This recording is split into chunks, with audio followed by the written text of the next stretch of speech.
Welcome to another episode of The Void. As always, we have Seprock Beats playing in the background.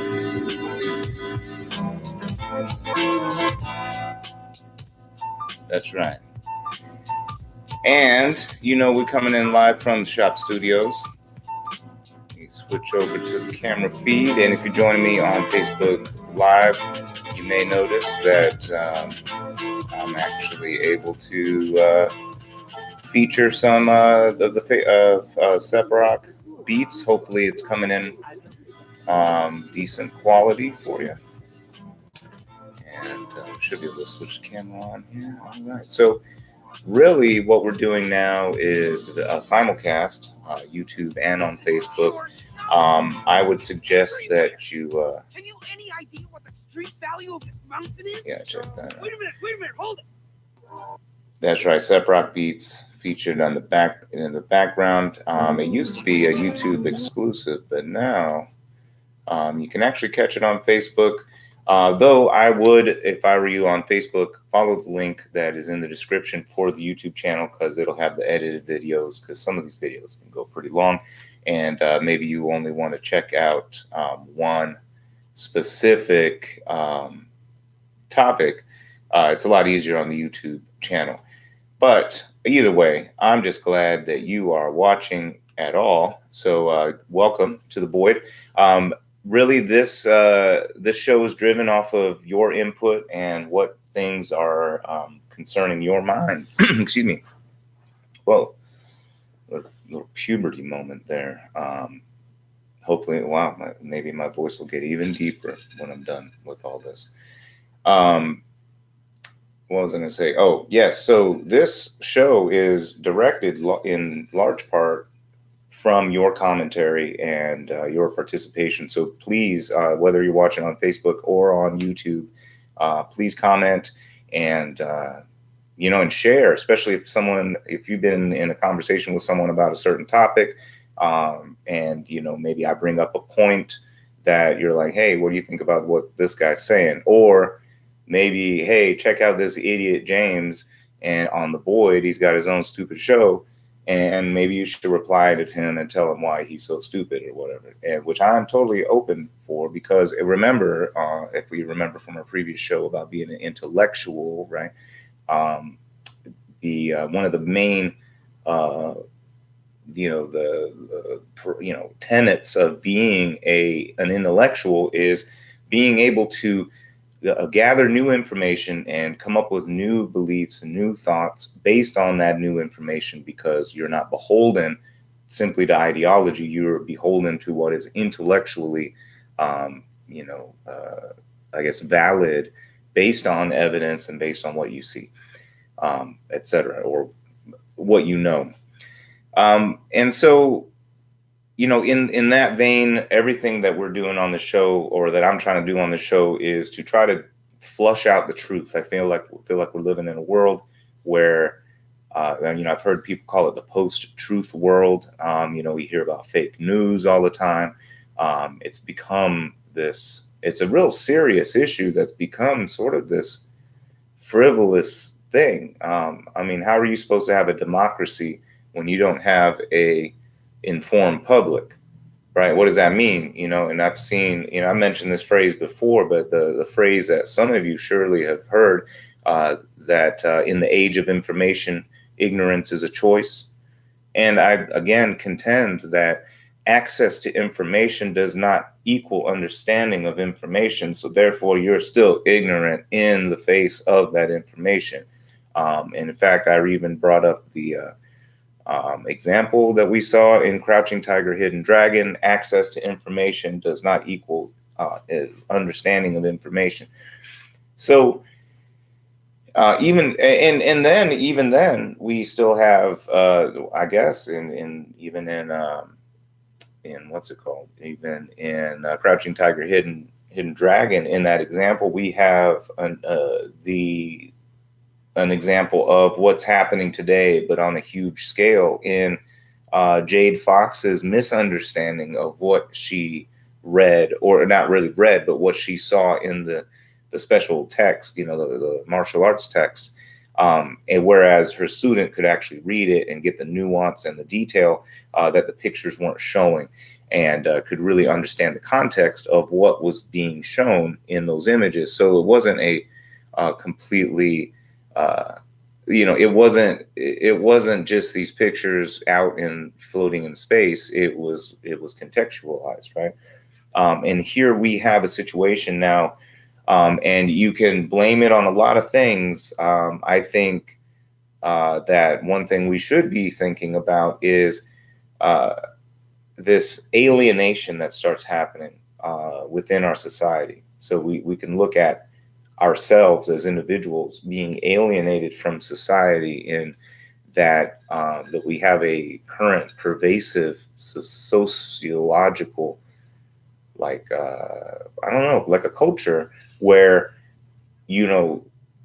we really are very self-centered in our needs and what we want as far as our energies, right? And we might say, you might dedicate a whole bunch of time and energy to your family, etc., which really, in the grand scheme of things, is self-centered in your needs. When we look at the fact that we live on an earth with all these people in it, and you live in a community, whatever size you want to go, from your neighborhood to your suburb to, or whatever, to county, or whatever you want to go, whatever organizational step you want to take, there's more than just you and your family, right? So a lot of our energy is spent serving really just a very small portion of society, right? And there's a couple ways to look at that. One of them is the alienation caused by the squeeze of inflation, and the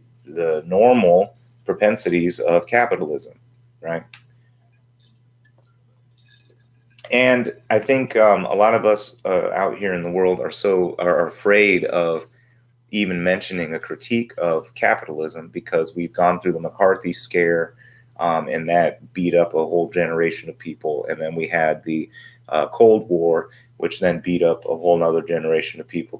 That not only in the scare about communism and socialism, but it also what it did in silencing that, because of that fear of the strength of socialism and communism around the world, or just some of the ideas, we lost a good portion of our intellectual society, right? So you could say, well, there's conservative intellectuals out there, and some say that's an oxymoron, right? Liberal people say that would be an oxymoron. The conservative people think that liberals couldn't be intellectual, right? Because it's a mental disease, right?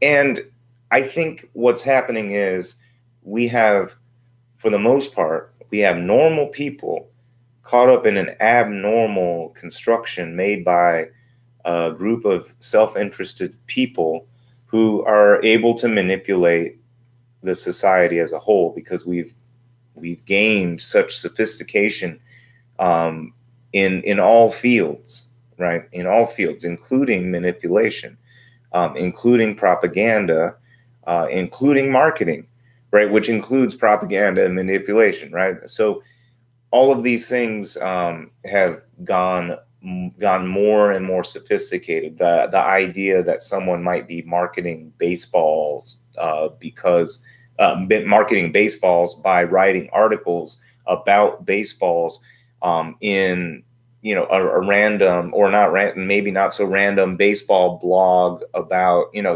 that's connected to some high school team or something like that, and the whole apparatus and energy isn't necessarily to give you correct information. It's simply to get your interest peaked enough to then go check out this product, or check out a store or something like that. You guys might have run into some of these things online. You might have run into a review.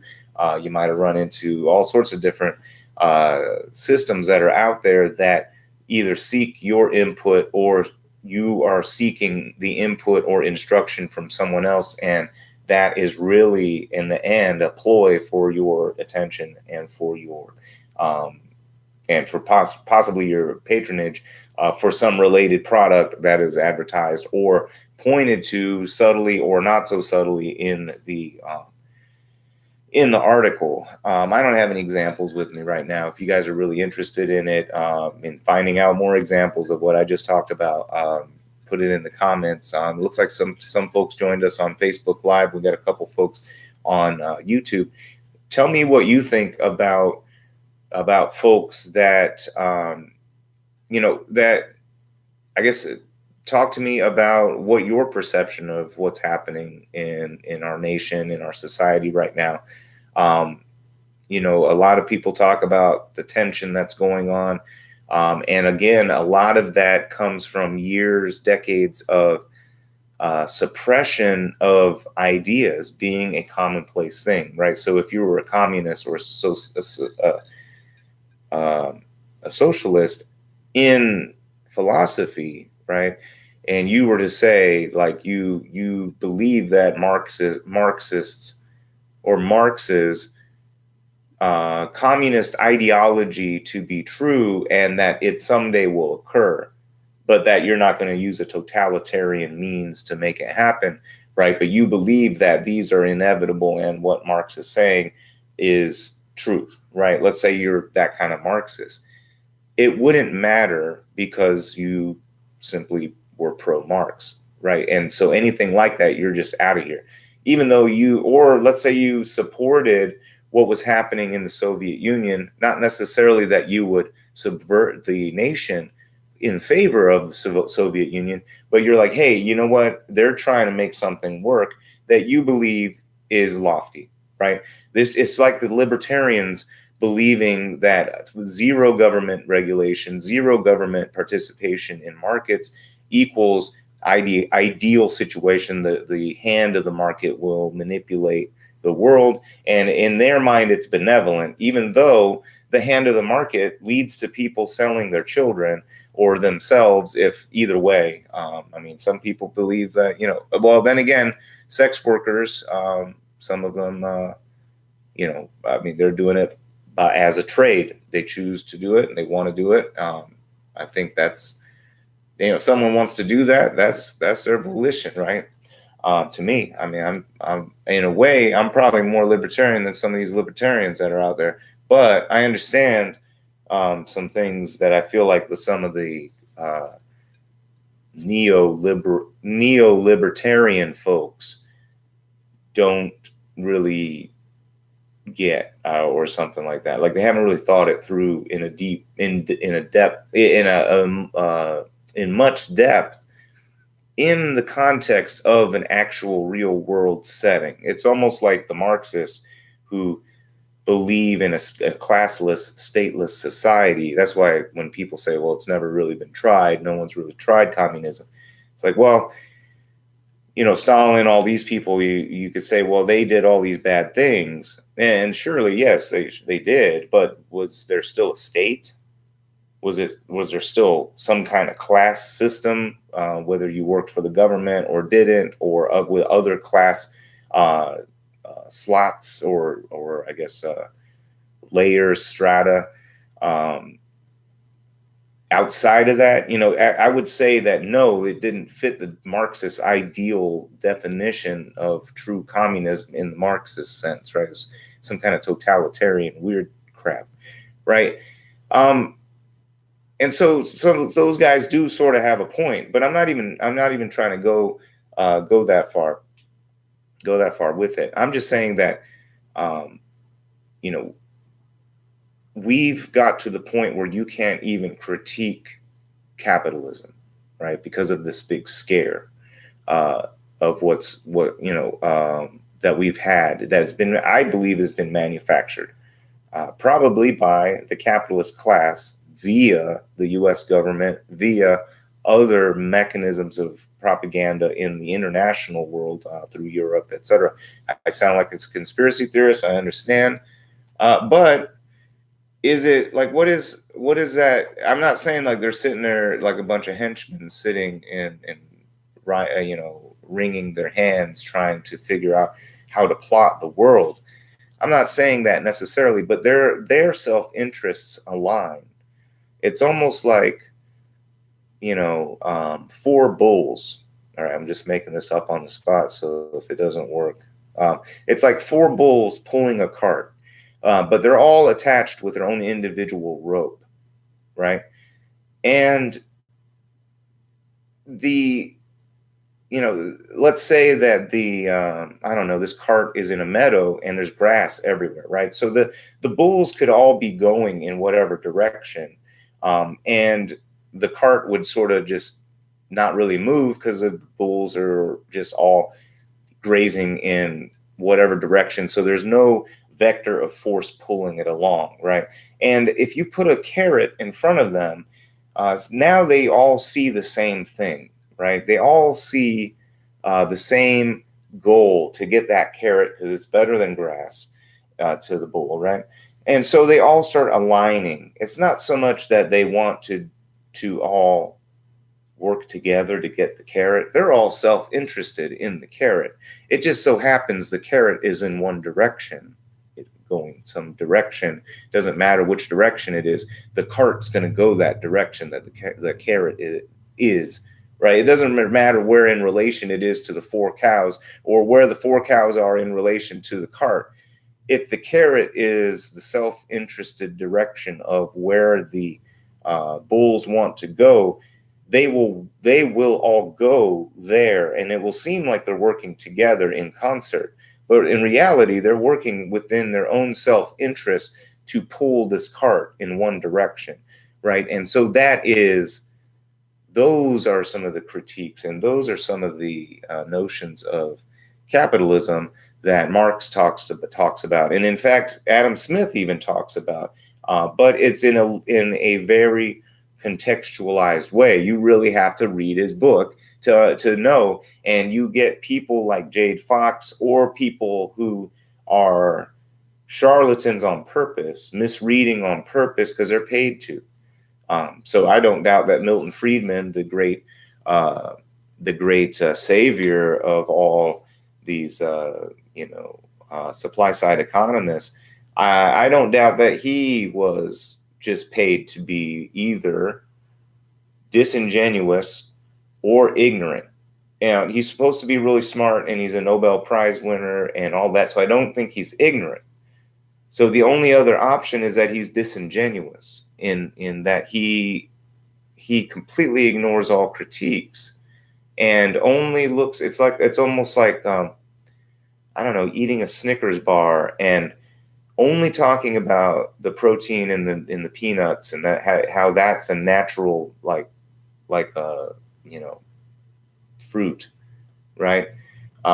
Which technically, botanically speaking, would be fruit, but that's besides the point, right? And saying, in counting chocolate as coming from, being a natural, which it's a natural ingredient, but I mean, it's gone through so much work over, it's just in talking about all of these things about Snickers without mentioning, I mean, I'm not trying to deride Snickers, but then promoting it as if it is the solution to your hunger problems without telling you all of the bad crap.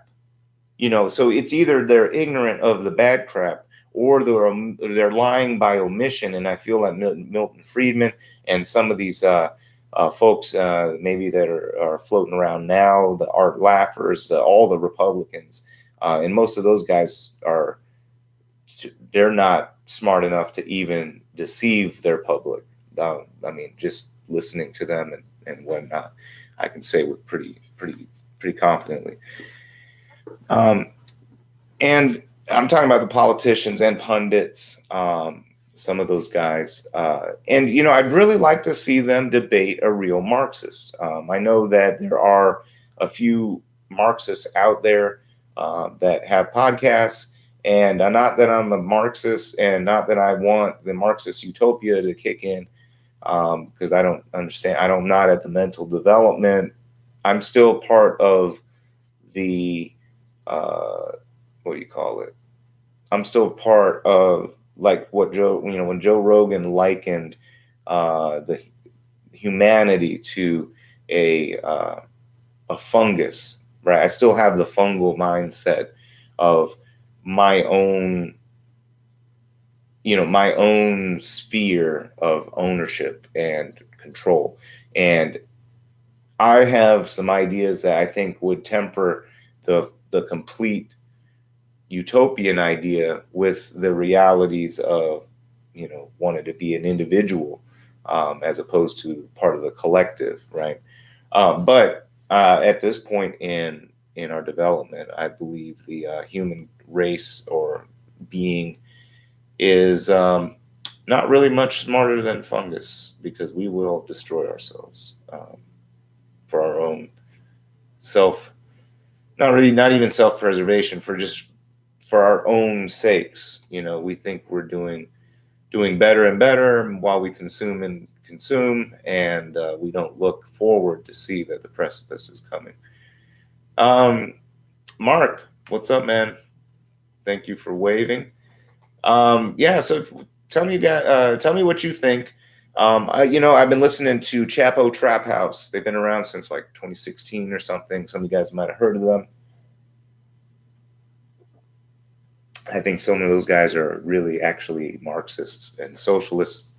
So some of you guys think I'm like out there as a socialist or whatever. I'm really not. I mean, I believe in a free market. I just also believe in understanding the realities and nature of the world, right? So many people flippantly just say or just call out the nature of humanity. Well, it's human nature to whatever, right? It's human nature to shit on each other. It's human nature to get over on each other.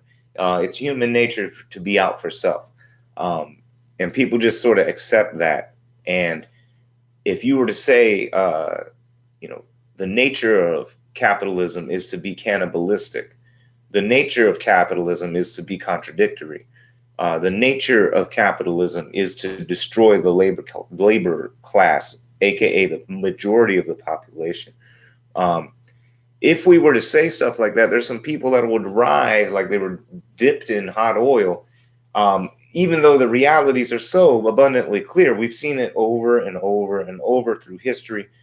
We see it now, and they act like the people who are apologists for capitalism without any kind of notion of critique or any kind of understanding of labor versus capital relations, and the effects of accumulated capital on politics, on life in whatever general vicinity of capital, and the extraction of value from labor. It sounds like Marxist stuff because he's one of the best critique of the system of capitalism. And it doesn't mean we have to model capitalism. Move to his ultimate solution. I think the critique of capitalism is very illuminating. I think everybody should, at the minimum, read the Communist Manifesto, but really, Das Kapital, or Capital, is it's a complex book. It's heavy reading. There's out there in the world, there are some different work groups and stuff like that can help you trudge through it a little bit. And the reason why I think it's important is because we need to know what is lying within the grass, right? There's snakes in the grass. There's snakes in the grass in the government too. I'm not saying that a government solution is the reality either. I'm saying that we need to know what the dangers are, right? You can't. It's like having a MSDS, right? Or what is that? Material Safety Data Sheet, right? If you're working with hazardous material, you need to know where this material safety data sheet is, because if I get this material on my skin or in my eyes, what am I supposed to do? Am I supposed to wash it out? Am I supposed to leave it in? Am I supposed to wait for the antidote? Things like that. Do I induce vomiting or don't induce vomiting? So all of these things. With all of these things, it's important to know what the impacts are, good or bad. So by saying this certain solvent is going to burn your skin off doesn't mean we should ban that solvent. That means it needs to be taken care of and utilized properly, right? People talk about capitalism as a tool, as a thing, right? As just a system that works to help society move along, and et cetera. And that could be totally true. But if you use the tool wrong, there can be large ramifications to that, right? If you use the solvent wrong, you can end up killing people or ripping all their skin off, right? So you have to use it in the right way. So you have to know these issues, right? Like, for instance, that capitalism really won't solve healthcare issues, right? Because where's the profit motive?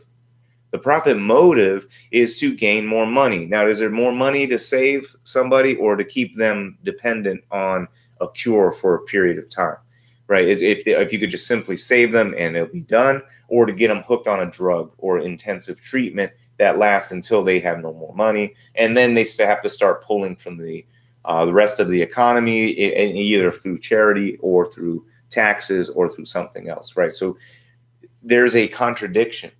So when we see contradictions, we should probably do something about that as a society. So when I say something like, yeah, I think socialized medicine is a good idea, Medicaid for all would be a good idea, because the contradictions within the nature of capitalism and that of health and well-being don't jive, because capitalism will try to consume that need, which is a very visceral need. And so, just like other visceral needs that have been taken over by capitalism and exploited, and so we have to be vigilant, is what my point is. So I'm not saying, as I've said many times, not saying we should get rid of all car manufacturers and have a government car manufacturer. That's not at all what I'm saying. I'm saying that there's no not necessarily a, well, let me back up. I mean, there are, again, capitalism is pervasive. I wanted to say there's no life-threatening need or no way necessarily for you to be held hostage by an industry to the point where you have to buy their product, right? Then again, I was thinking about, well, automobile industry, and how did they do it? Well, if they lobbied local, like they did actually in the 50s, I believe it was in the 50s, they lobbied local politicians to scrap electric trolley car networks and other forms of mass transportation, including bus systems, scrap those systems in favor of more roads for more automobiles, because that would sell more gas and that would also sell more automobiles, and that's more important. You see what I mean? That becomes more important, and so they manipulate the society to make that how society works, versus you getting on the bus or other mass transit that actually worked very well, and everybody that's commuting to and from could just go together in that way, as opposed to crammed on the interstate and just idling all your money and gas away into the atmosphere, right? Because it's going somewhere into the atmosphere. And it all rolls back to the fact that we don't have intellectuals that are critiquing capitalism in a substantive way.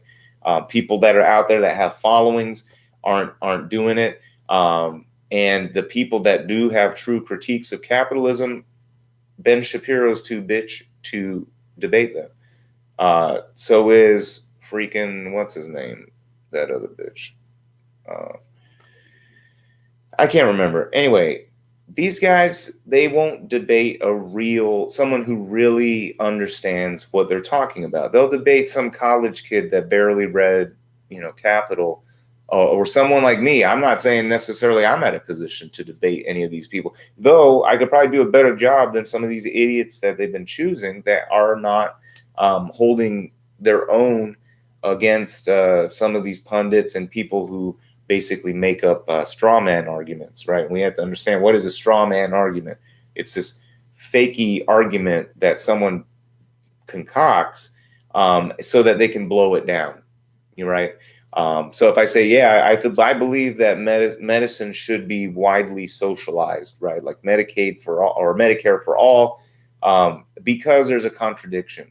And I think the government could do better. And there's also a contradiction in the insurance component, right? The profit that's derived in the insurance industry equates to a massive inefficiency, right? So the government could, someone had to come up with the methodology or the system by which profit and or operations for health insurance was concocted, right? So why isn't it possible that we could gather people within a government setting to concoct a way to run a efficient and uh, a strong system for our American people? It's like the military.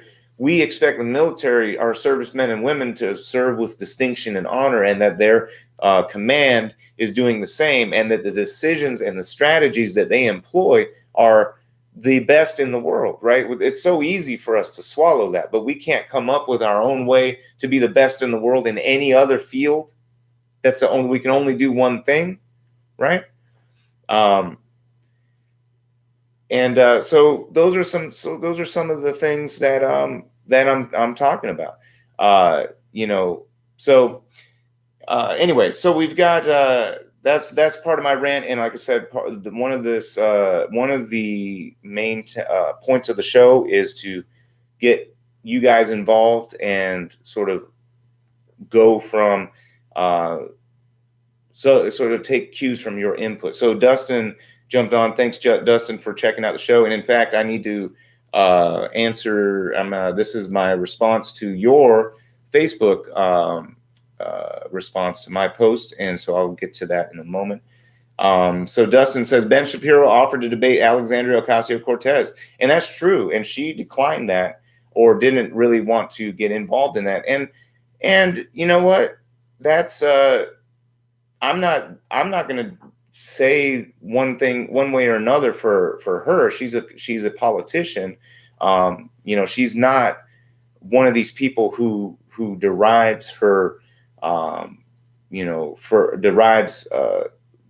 maybe great intellectual strength in some of the details and the nuances of the system. So again, in some ways, it might be like taking someone like Donald Trump, for instance, and having him try to debate Richard Wolff, right? Harvard and Yale professor, formerly of there, and that would be silly, right? And I know Trump wouldn't take that, right? So if Richard Wolff were to call out Trump and he declined, would it just be expected, or would it just be that Trump was backing out, right? And it would be sort of an odd thing. You don't do that, right? The politicians are there to represent the people. What if they have staff that would be helping guide some of the nuanced decisions? But we also see that and in fact, I think she would actually do a good job against Ben Shapiro, but nonetheless, she didn't want to debate him, but she's not who I'm talking about. So that's great, that he wanted to debate her, but I'm not talking about that. I'm talking about why not accept the debates from the people who are challenging you on debates. Why didn't he accept a debate from Douglas Lane, Zero Books publisher? Neither did Jordan Peterson, right? He's never responded to debate him. Or if Richard Wolff were to, or why doesn't he challenge Dr. Richard Wolff for a debate? We don't see that happening. So let me go take a look at what he said. If a doctor invented a cure for a disease, they would have a huge financial incentive to patent it and take it to market.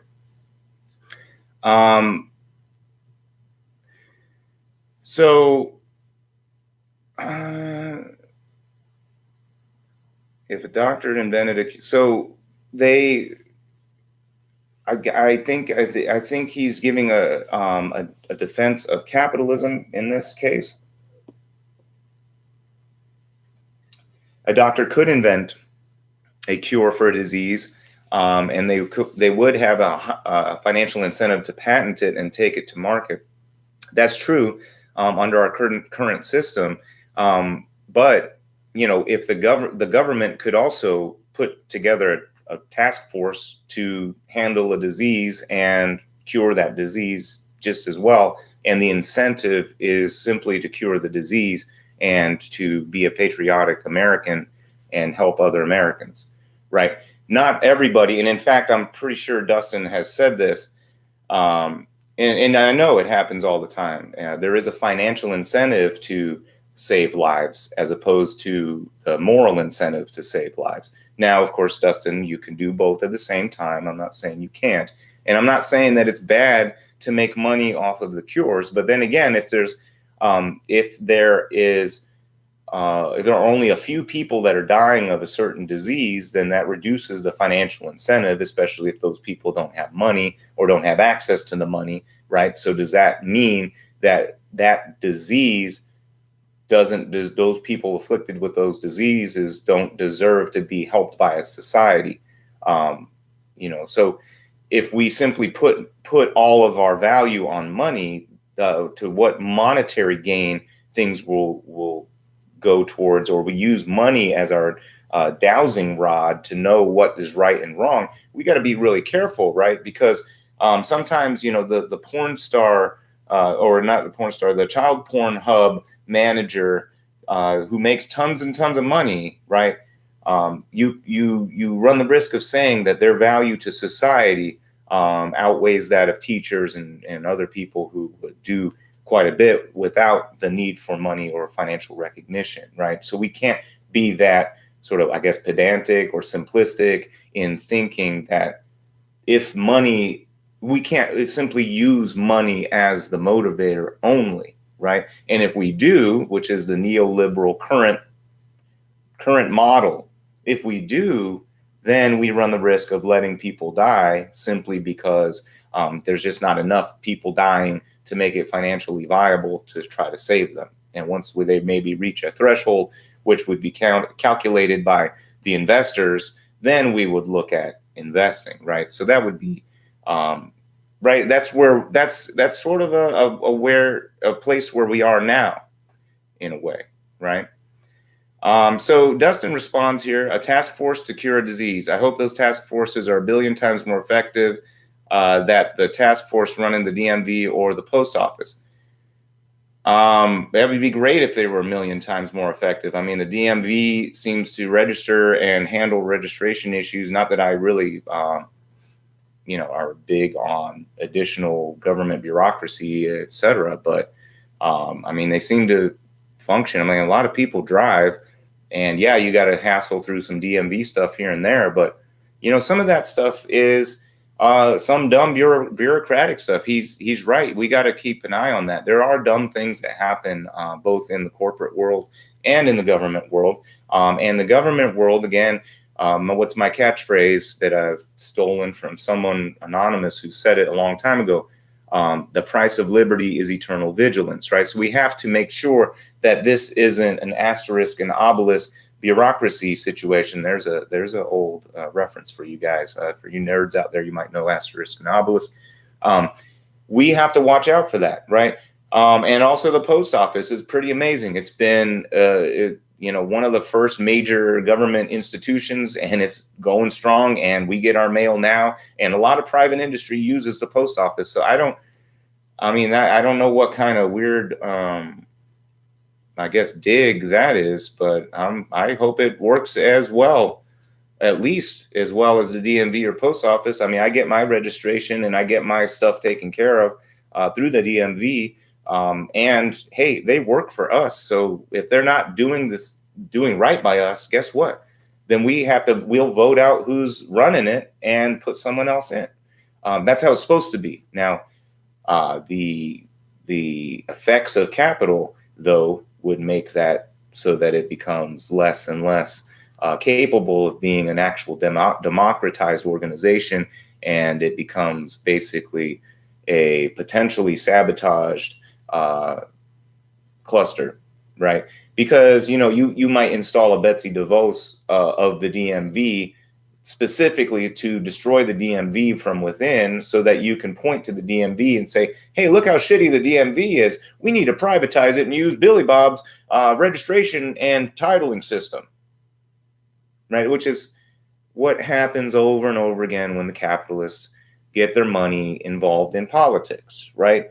It's just the same as when the head of one Politburo manipulates another Politburo so his son can get a good position. I mean, it's the same crap. It's just a different setting. So what your glorified idealism about being able to maneuver through some hierarchy of ability and prestige and money, right, is just as silly as saying, hey, someday I'm going to be the head of the Western Region Politburo, and everyone's going to have to listen to me, and I'm going to live in a big house, and I'm going to have so many people in my jurisdiction. Oh my God, right? It's the same. It's the same kind of madness, the same madness talk, right? And you don't realize that. Dustin never realizes that. Again, Dustin, as mean as I might be, and truthful, which hurts, right? But it's weakness leaving your mind. I might be about your arguments. I am simply being truthful with my assessment, that you can't be so simplistic in your analysis of what is occurring. And so, we're not looking to, I mean, for instance, as well, we have to be vigilant on the fact that we could make a really amazing partnership between between the private sector and the public sector, just like we do with the military, right? We have to be vigilant that we don't get another military. And in fact, I'm surprised the lobbyists aren't jumping onto that, because what that means is now you have another government teat that gets created. Look how much Medicare fraud there is. Look how much Medicare, ways that how many ways the capitalists try to manipulate Medicare to make their profit, right? So we have to watch out for that, right? We have to be careful that Medicare doesn't become its own beast, or this universal healthcare doesn't become its own crazy beast, just like the military has become this crazy beast. We have to kill the beast at some point, right? It has to be. It's like the Sorcerer's Apprentice. This is a Marx, by the way. Marx wrote about this in the 1800s. I don't know if the Sorcerer's Apprentice is an older tale or not, but he talks about capitalism being the sorcerer's apprentice who conjures up this ability to make these cures that Dustin brought up, or make these technological advancements that that help motivate society, right? But at the same time, it's sort of uncontrollable. What we now have the most idiotic things out there to potentially buy. Like, just look at late night TV and watch some infomercials. Yeah, there might be a market there, but in fact, some of it's an invented market. Let me make this shit up and see if anyone out there might buy it. Or maybe I'll even have to lie about it and maybe do some snake oil sales shit, right? Can we really call that advancement, right? There's other contradictions, the waste that's involved, the other types of contradictions where you have more more empty homes than homeless people, right? Now, I know that gets complex and weird, but there is a contradiction there, right? And for all intents and purposes, using logic and within a finite world, in a real world where people that don't eat and don't have shelter die, right? We can talk about idealistic fantasies on one hand, and then talk about the realities of what is occurring in the real world on the other. And I think that a lot of times when we get embroiled in these conversations, the most frustrating part is that most people aren't willing to be intellectual about it and to take in the information and say, okay, I understand that point. Here's a counterpoint to that point that's actually real, instead of creating a straw man that fits their ideology or creates a caricature of whatever it is that we're talking about, right? So when a liberal is talking about a Trump supporter and assuming that there's some kind of, country person that doesn't know how to read and maybe he's missing a bunch of teeth, or they think they're a white supremacist Charlottesville person, or they think there's any number of caricatures that would sort of be some kind of all-encompassing image of a Trump supporter. And we know that in Trump supporters that are watching this show know that that's not true. That doesn't describe everybody, right? And just in that same sense, you can't say that. And I don't even know.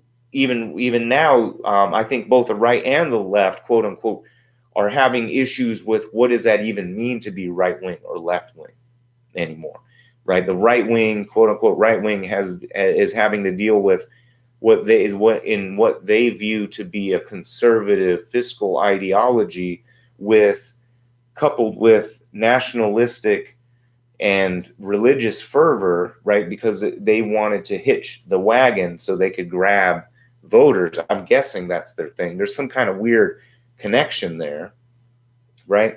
And then the whole left wing, where you have literal communists and socialists that are growing and growing because they see the failures of capitalism that the capitalists won't address, and they'll just gaslight you on because they really have no answers, right? And so you have a actual communist and socialist group, which I would say is even smaller than your nationalist white supremacist group within the quote unquote right wing side of things, right? Because that's a very vocal, very present, very visible element of our society right now within social media, within just drive around in Florida and look at yards, look at people's bumper stickers, look at how people talk. Just people yelling at each other, and then, say some racist shit and then say, go Trump. Just like in real life, people do this. And not all Trump people and not all Republicans are that way. But also people that oppose those viewpoints aren't all communists, and they're not all socialists, or nor do they wear pussy hats when they go outside. And, there's these concocted caricatures of people that people keep clinging back onto. So instead of actually attacking the real issue for merit, they go back and attack these caricatures, which is what's, I think, stopping a lot of conversation in this regard. Okay. But yeah, Alexandria Ocasio-Cortez, she did decline Ben Shapiro's thingamabob request for or challenge to debate. But to be honest with you, I wouldn't even though I know Richard Wolff could destroy Ben Shapiro. I mean, that would just be silly. I just don't think it works, because the way that the debate format goes and the way and here's Ben Shapiro's claim to fame is he'll spout off this machine gun, or more like a shotgun, full of double-aught bullshit, right? And it has a decent spread pattern, but it's not too spread, right? So it's a whole bunch of bullshit, right? And how do you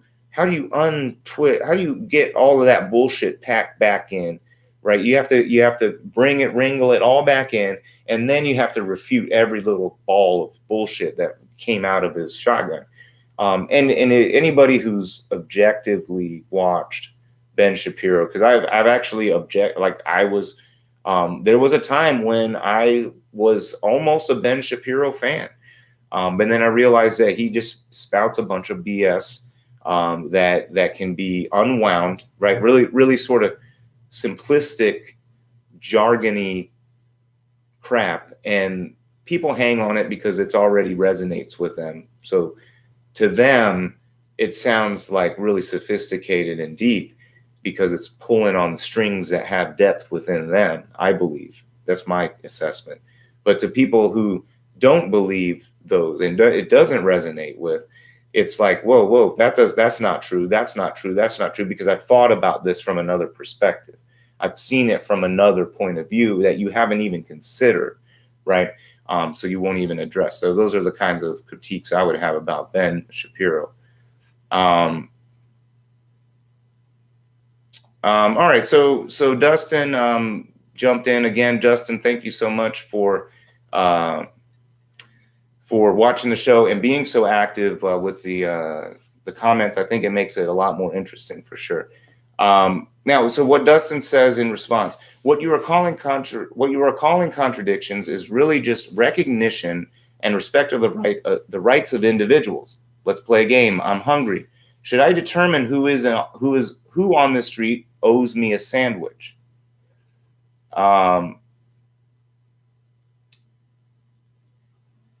Okay, so what you're calling contradiction. Okay, so the framing of the question becomes suspect, right? Why are you hungry? Why are you hungry? If you're in the society, why should you be hungry, right? Now, there might be some things that you've done in the past that you screwed up or whatever, or maybe, I don't know, maybe someone is just simply a leech on society. But at the end of the day, you live in a society. I can't imagine even, I mean, I guess if you want to treat society like a dog litter, and that the runt sometimes just dies because it can't get the teat. And so it just happens. And now you could say that, but then why? If we have the ability to feed the runt, maybe we should feed the runt. Maybe we don't, if we've derailed ourselves, and if you want to cite evolution, or if you want to cite some other quote unquote natural phenomenon, then now that opens a slippery slope, because we've escaped nature in so many ways. Then why do we need to adhere to this one quote unquote natural thing? And then I would also argue that there are also natural instances where no matter what the individual has done, even if they hadn't participated in whatever occurred within the society, including animal society, that they would still be able to eat. And it's not about who owes you anything. It's just that you're part of society.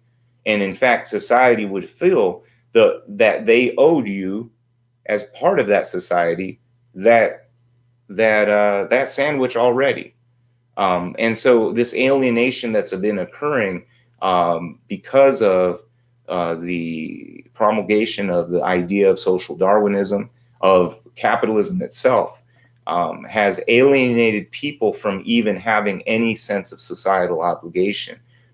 That wasn't always the case in our country even. So if you look back into from the earliest days of our founding all the way through the 1800s, there was a very community-oriented way of living. Now, there were the monopoly people and the crazy capitalists that would extract and extort and do whatever they could to game the system. But there were towns and farmers and people that would work as a community, and that's how they would get through the winter. That's how they would get through harsh conditions, right? Now that we are in a situation where we've contrived or our own nature, our own environment, now we want to create a system where the individual can be as selfish as possible within the society, and that's looked upon as success. And so, and that's looking at it simplistically too, to be fair. But at the same time, it's what is encouraged as opposed to discouraged, which would be more of a natural order of things as far as human nature, in my belief. So anyway, so he said, who owes me a sandwich? Society owes you a sandwich. There is no opt-out provision. Let's say I don't want to deal with this anymore. I can't just leave society, even though the libertarians, who never really think of things very deeply, say, well, you can just go live in the woods, or you can just go whatever, go out of society if you don't like it, or go to another country. Well, that means I have to participate in the system enough to escape that system, right? So therein lies another contradiction. This isn't a natural system that was on Earth in natural form when I was birthed, per se. And you can't say that something that's been around for a few generations is the natural state of the human condition or human community even, right? So it's not necessarily natural. It is a contrived system that is in place, that we have been born into, that you are forced into, because you can't get out of it. If you try to get out of it, you are forced by gunpoint either back into it or in bondage or some other type of what do you call it? Where you basically been imprisoned, right? Is the other option, right? You have to participate. So Dustin says, I haven't eaten. I neglected to grocery shop. Yeah, so that's sort of a silly situation. I guess if you're that kind of person, you probably won't, in a society that values helping each other and working with each other, those types of values would not represent an upstanding individual, and surely society would hopefully try to correct them. Now, if there was no correcting because they continually neglected to grocery shop or something like that, then let's talk about it. Now, but I know, and I'm sure that watchers out there, or Dustin specifically, that would be a minority within the community. And because even though you believe that you are a minority within society, I would contend that the majority of society simply wants to succeed, do well for themselves, has pride, and wants to contribute to society, would never want to be seen as someone who simply is a parasite on society. Now, I'll take that back. Military contractors, they don't seem to give a shit about being a parasite on society. The oil and gas industry and all of the agricultural and all of the other industries that take massive subsidies from the U.S. government, those people don't seem to care at all about contributing to society and actually helping. They would leech the American taxpayer dry if they could. And they, by the way, they're all capitalists, and they are all trying to build more capital off of a socialist program, right? So we see that happening over and over again. But we have to be able to recognize that. And we often, over and over again, because of certain apologists that constantly want to be willfully blind to it, aka lie by omission, right? If you're willfully not looking, you're simply lying to yourself as to something's existence, and therefore it's just as bad as lying. And so it's hard to argue with liars, right? It's hard to have a debate with someone who will lie to you and lie to your face. And I think that's where we have a big problem within our society, because people can't simply talk, because lying about something through omission and through lack of actual intellectual thought has become commonplace and is exemplified in our president, is exemplified in people like Tucker Carlson, for instance, or basically the whole gang on Fox and Friends. It's exemplified to a large degree by Rachel Maddow. Some of the crap that happens on The View sometimes, the shit Hillary Clinton says, you know what I mean? So a lot of it anyway. There's a lot of things that are wrong, that are out there in the world, that we're not expected to critically think about, right? We're supposed to take it at face value and not take it to the third or fourth step in the reality of application, right? We just simply don't do that. And we run into that, like, for instance, who owes me a sandwich because I didn't go grocery shopping today, right? What kind of argument is that? Does that equate to someone who literally has no money, has no food, has no job, and is looking, and time is against them, right? It takes four months in some cases for some people to get a job in Jacksonville. That's the average according to the news, in the morning news. I don't remember which station it was. So unless they're lying to me, right? And maybe they're lying because maybe everybody's lying. I don't know. But if it takes 4 months and you don't have food for 4 months, will you live? Is that the same as not grocery shopping? So feed me, right? So these kind of that, right? So how disingenuous is that kind of argument, right? In a way, it's like having a discussion with a liar, because you're willing to come up with a concocted story that's so flimsy and little that it's like as if you're ignoring the realities. They don't want to look at the reality, and I'm going to give you a flippant, fake reality to contend with, while the real reality is occurring. You see what I mean? And that's where things get tough in our world right now. It gets real tough to have a real conversation. Okay, so there's something about LGBT. I'll jump into that in a second. Okay, but how then? So he says, okay, but how then should we pick who feeds them? It obviously can't be me. So who? That's a question. How do we pick who pays for national defense? Who pays for the F-35? I don't want to pay for the F-35. Who pays for that? Who pays for that? I don't want to pay for Trump's trips to Mar-a-Lago. Who pays for that? We don't get to, at this point right now, unless, I mean, I'm sort of for a more democratic distribution of tax revenue. Don't get me wrong. But we don't get to play that game of who gets every penny of every dollar of everything. So we could put together programs that could help feed people. We could put together self-sustaining, more or less self-sustaining programs that could help feed people. They wouldn't give much at all profit. It would just be enough to sustain the organization, possibly. And there are methods by which we could do that, but there's not a major profit motive, and the government would need to at least jumpstart it, right?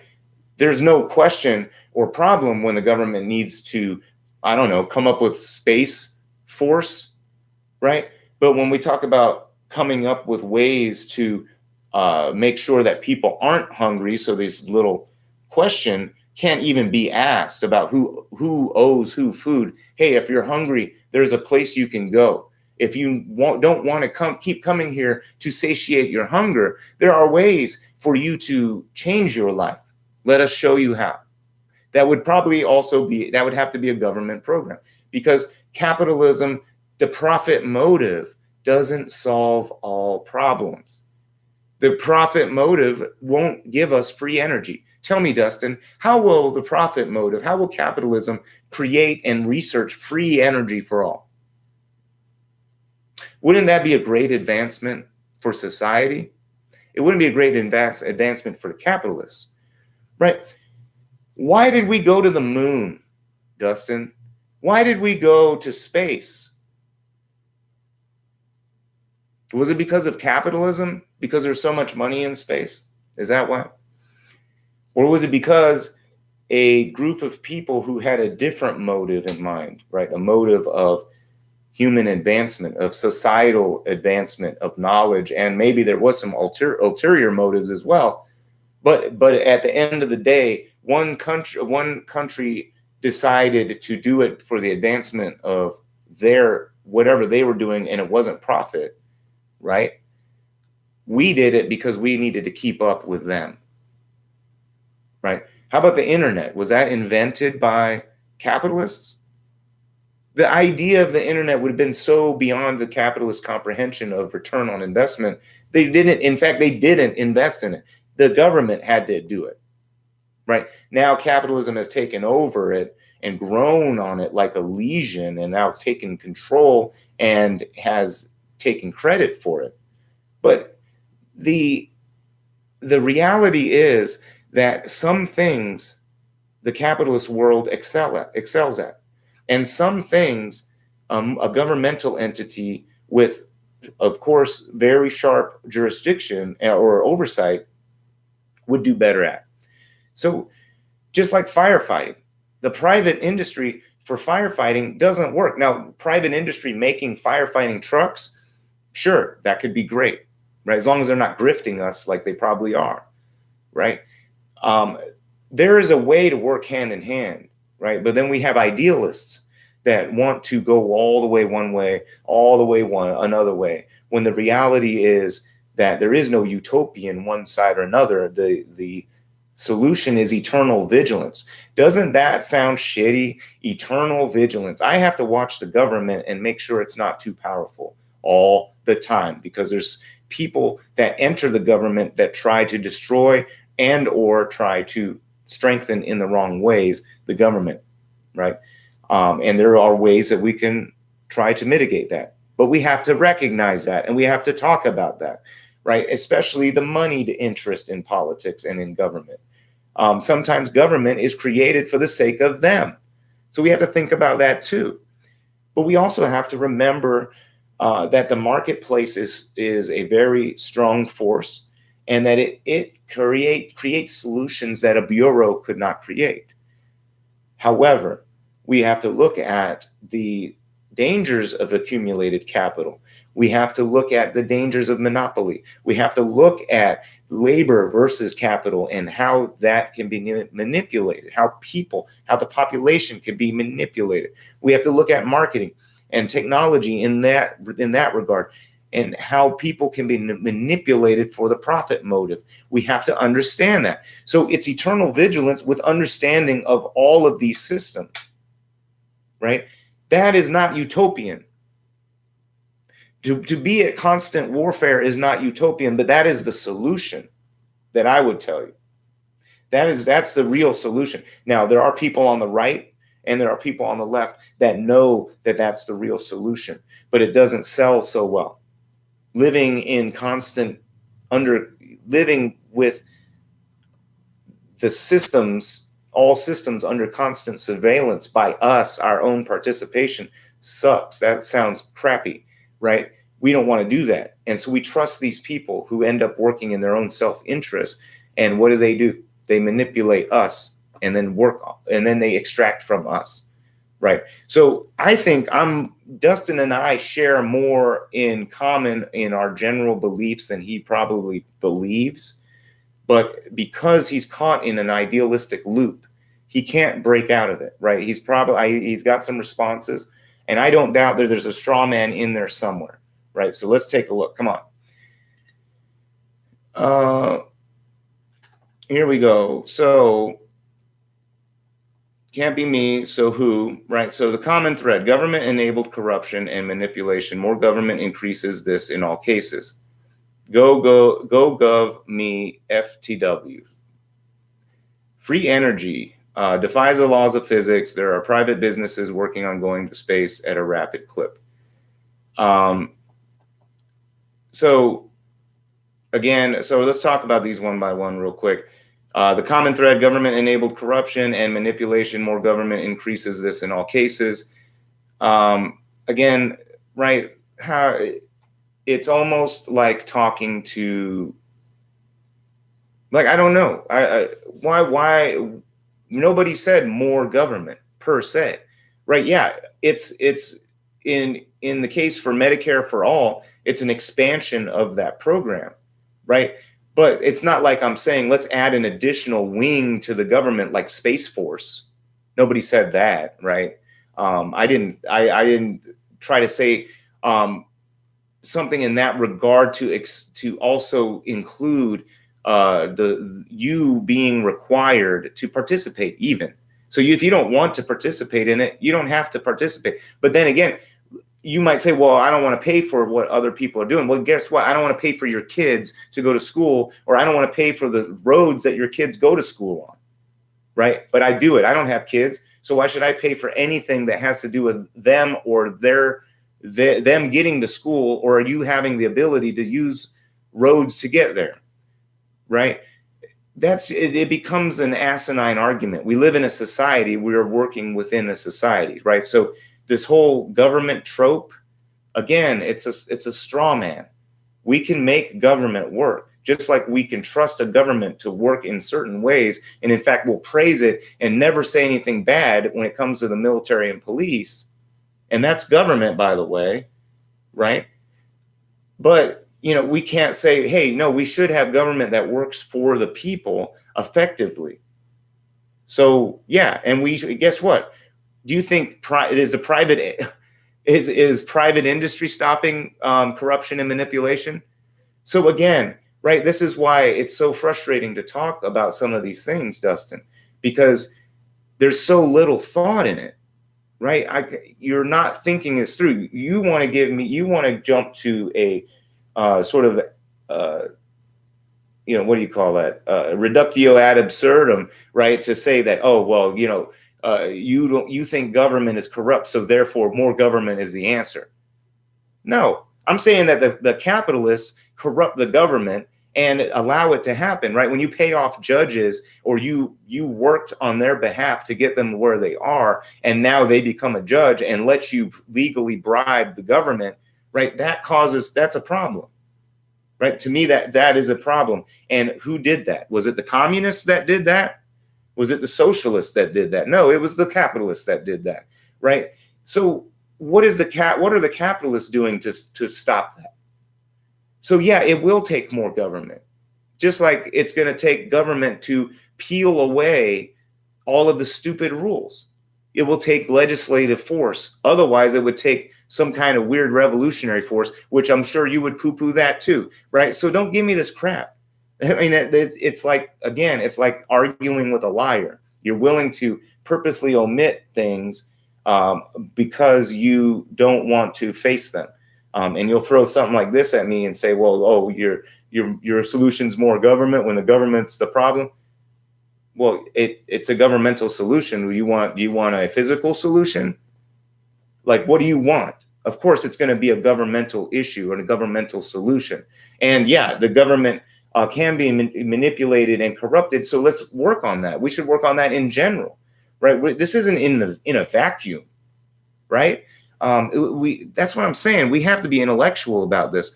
We can't just simply talk in bullet points that aren't based on reality, right? We can't do that. All right. So talking about free energy. Free energy defies the laws of physics. Oh yeah, I think I said that already. There are private businesses working on going to space at a rapid clip, right? Why? What's the motivation now? You hear things like Jeff Bezos and other folks trying to move towards colonization of other places, right? Again, at this point, why is that? Why are we doing it now? Why is private industry doing it now? They didn't instigate. And what technology are they using? In fact, they're largely using NASA technology. The space hasn't developed per se in that time, because we cut funding for our development of the space programs, right? And all of the International Space Station, all of those things, governmental programs. Right. So now they're doing it. Now we have to wonder, what is the motive behind, what is the profit motive right there? And now you get into, we don't really know 100%. Is there a prospectus on what the rationale is? And how do we know it's even real?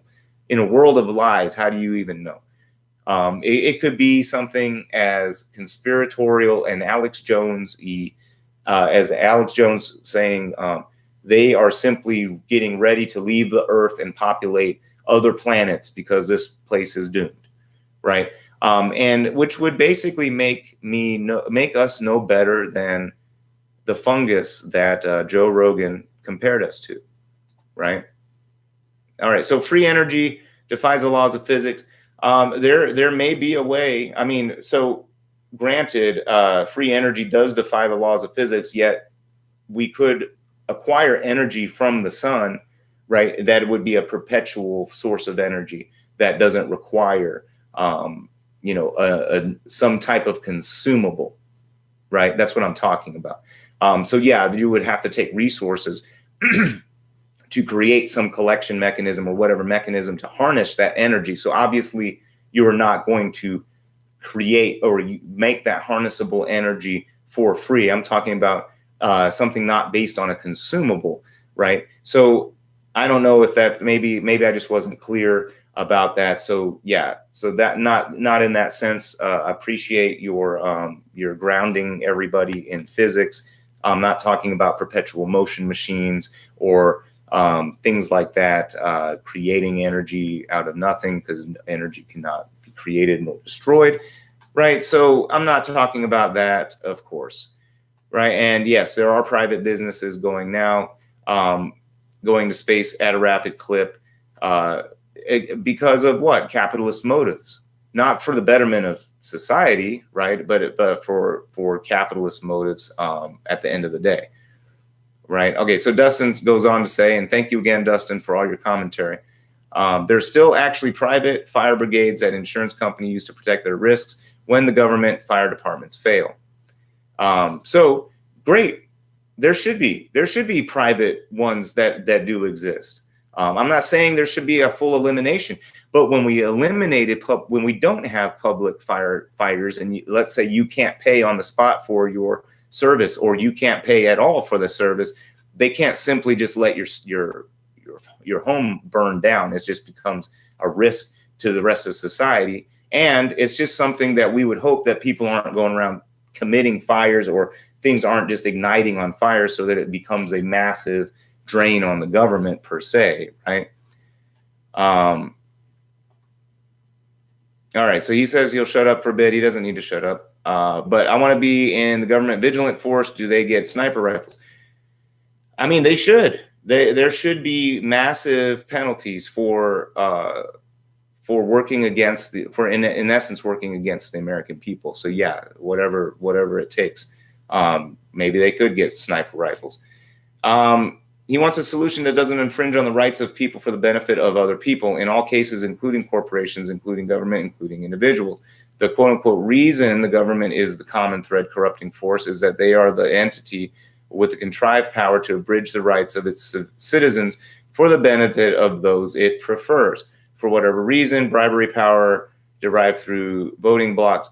But that's not the only thing. And you're right. Maybe voting blocks shouldn't. Maybe the voting blocks are a part of the manipulative system that allows specific people to maintain control. So let's look at that. Well, because gerrymandering has been a massive issue, right? So let's stop gerrymandering. But guess what? Republicans won't stop gerrymandering. Why is that?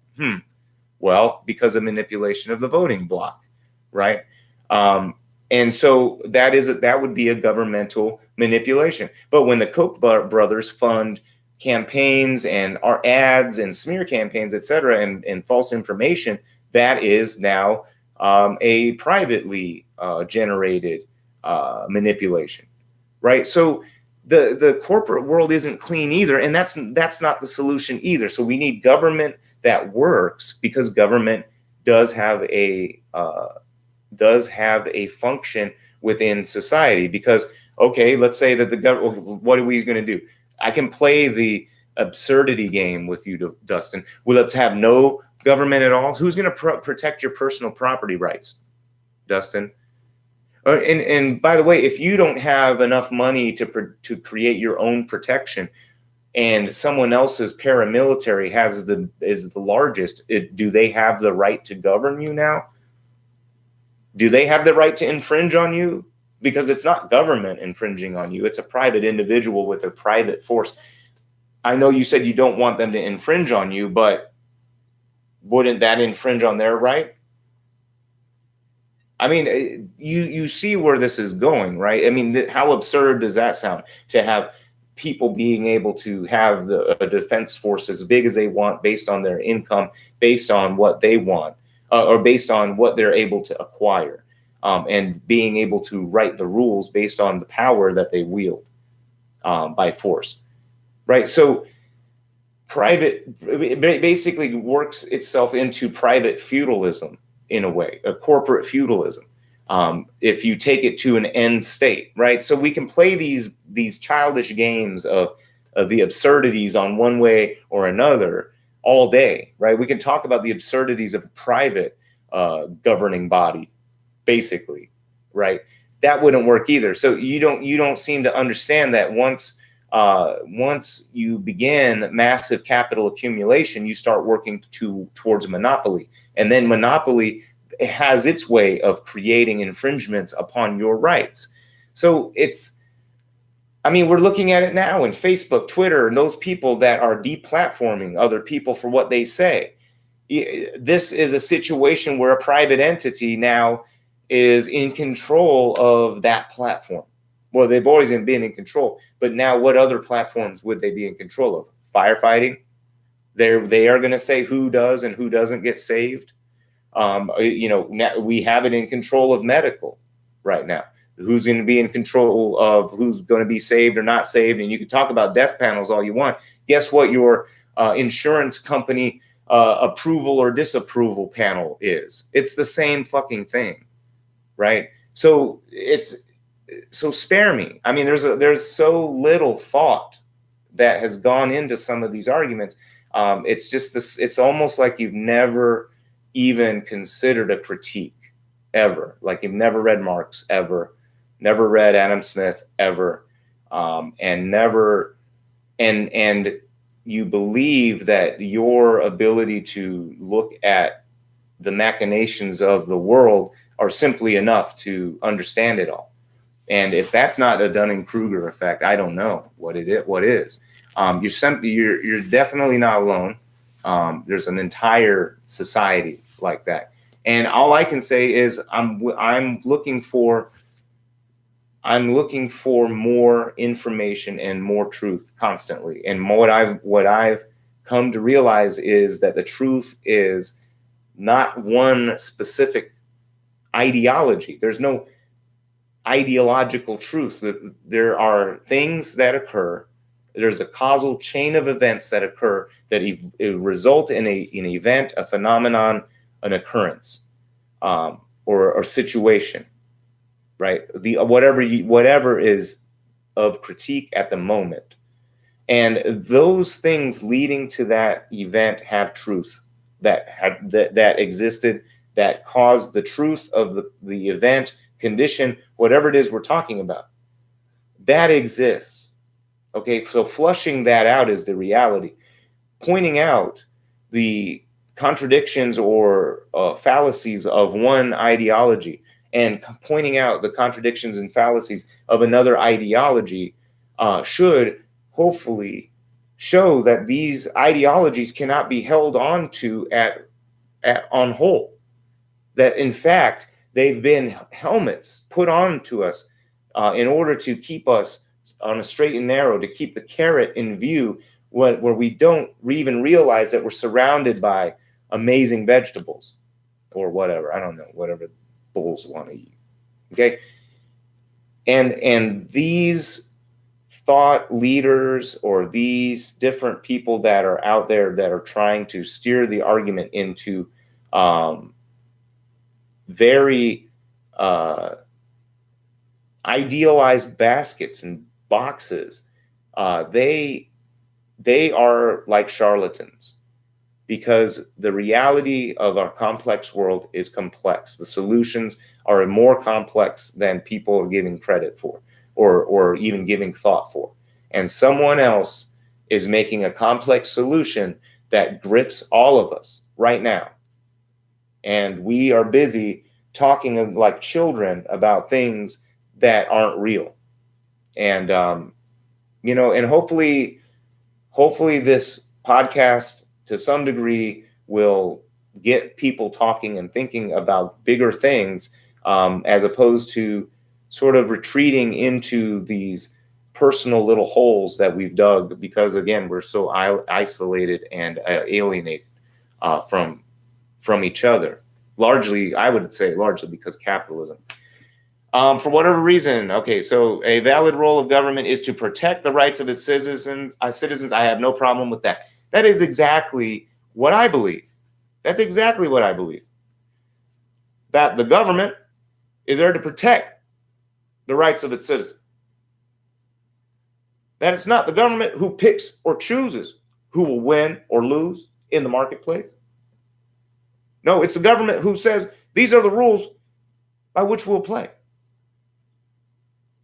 right? That's all I'm saying, is that we need to look at government to help create a framework that works for the greater good.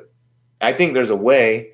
I'm probably going to come up with a outline of what I believe would be a way to cure a lot of the ails for a very long period of time, for generations, so that we could have a long period of prosperity. And where that takes, I mean, it would be a transitional period. Where that takes humanity is another question. But I think I've got some ideas that might make some folks that might bridge the gaps between what he's saying about the valid role of government to protect the rights of its citizens. It's absolutely true. And for instance, it should protect citizens from corporations who would pollute the water. It should protect citizens from corporations who would manipulate the labor market, right? Should protect the citizens from people who would manipulate the people to their ends, right? It should protect the people from these things. And you're 100% right. The government should be protecting the rights of its citizens to live without those threats. And so it should also protect citizens' health. If someone's neglectful of their health, perhaps there should be penalties. Who judges who's neglectful? I don't know, but insurance companies do that right now to a large degree. And when they decide to either approve or disapprove someone's ailment or whatever, or treatment, etc. Okay, so I've been on a tear. I didn't even cover what I was originally going to cover, and I think some of it did actually sort of. I guess it sort of did cover some of it. I mean, a large part of it. All right, so we're going to have an infinity screen here for a second. Oh, God, infinity screen. So here we go. So, infinity screen. Where did it go? So here is the original. So this is why I wanted to talk about. This is what I wanted to talk about on the show today. I posted this thing here. The libertarian Randian dream is coming true, right? So that everyone's just throwing money or begging for money so that they can get treatment. Jim Marcus, the CEO of GoFundMe, has confirmed that 1 out of every 3 GoFundMe campaigns running right now is to pay medical bills, which makes GoFundMe one of the biggest insurers in the country. If that doesn't make you sick to your stomach, you are heartless. So Dustin, who probably is that, sorry, Dustin. I mean, that's what they said. That's not my words, but I'm just sort of going along with it. I did end up calling you psychopaths at some point in here. Okay, here we go. Again, with the leftists tripping over the concept of insurance. It is not rocket surgery. People helping one another out. It warms the cockles of my heart, truly. Capitalists helping one another out. It's a beautiful thing. Okay, so that's his response. Unless your marketing campaign falls short, right? Surely those instances warm your cockled heart as well, right? So if you're on GoFundMe and you are trying to raise money for your ailment or the treatment therein, and you don't run a very good marketing campaign, let's say you don't have any friends and you're not on social media, and maybe you don't believe in technology, and you come down with an ailment. So I guess in that regard, and you say you don't have health insurance because it's not offered through your job. I guess in that regard, you're SOL. I don't know, but he has not addressed that yet. So unless your marketing campaign falls short, right? That's what I'm saying. Surely those instances warm your cockled heart as well, right? Hey, where's my separate? Oh, yes. So I missed my show. Things have been sort of crazy. In fact, we're going to look back on this time and miss the charm of random live shows. So people reaping what they sow, except when they graciously and unexpectedly don't. It really does, truly. And I love how it's like a model of the natural universe. So this is what made me say he's a psychopath. So yeah, let's say there's someone who gets cancer or some other crap and they aren't a fan of social media and they don't have a GoFundMe account or they don't have a big social network and they are reclusive or maybe they're autistic or maybe they're blah, blah, blah, whatever it is. I'm not the judge. What if this is not a way for them to be able to make enough money to get the treatment that they need? People reaping what they sow, except when they graciously and unexpectedly don't. Right? How flippantly, really psychopathic can you be to just simply say, "Oh, well, you have cancer. You brought it upon yourself. Oh, you got laid off from your job because Trump's tariffs, and now you don't have health insurance. Well, you reap what you sow. Oh, you didn't save up enough money for the potential, hysterectomy or something, right? You didn't have all of that. Oh, you weren't born with that family that could afford that, right? You except when they graciously, unexpectedly don't. It really does truly warm his heart cockles, I guess, right? My response is simply, you're a psychopath. I don't know what else to. You're not on the same team human. You're just not on the same team. Your reptilian brain has taken over, and you're simply. That's it. I mean, you're basically reptilian. So let's take a look here. So I didn't even read the full thing, but it says, well, this seems like a good place for a recap. According to James Boyd, man is basically good. He should live in a society where people cooperate. But when people cooperate, that is bad. It should make people sad because proper cooperation involves the state telling people what to do. Meanwhile, I just think everyone should mind their own business and love one another. I'm a crazy, crazy psychopath in that way. So again, it's like talking to a liar. How do you have a real conversation with someone who's a liar? And that becomes really tricky, and that puts you into one of those conundrums where that throws computers in a loop, right? If everything he says is a lie, then how do we know that he's telling us the truth right now, and that what everything that he says is a lie, right? And so again, it's like he's being so willfully blind, willfully not ignorant, just ignoring on purpose, right? So I guess, yeah, sure, ignorant. I mean, same root word, whatever, probably the same etymology. Right. So according to James Boyd, man is basically good. Yes, man is basically good. Live in a society where people cooperate. Yeah, sure. Yes, we should. But when people cooperate, it's bad. No, it's not. It's not bad. That should make people sad. No, it shouldn't. So if that's what you got out of it, then again, either you're just not very intellectually bright, and I don't know how to help you with that, and I don't have special training to handle that, or I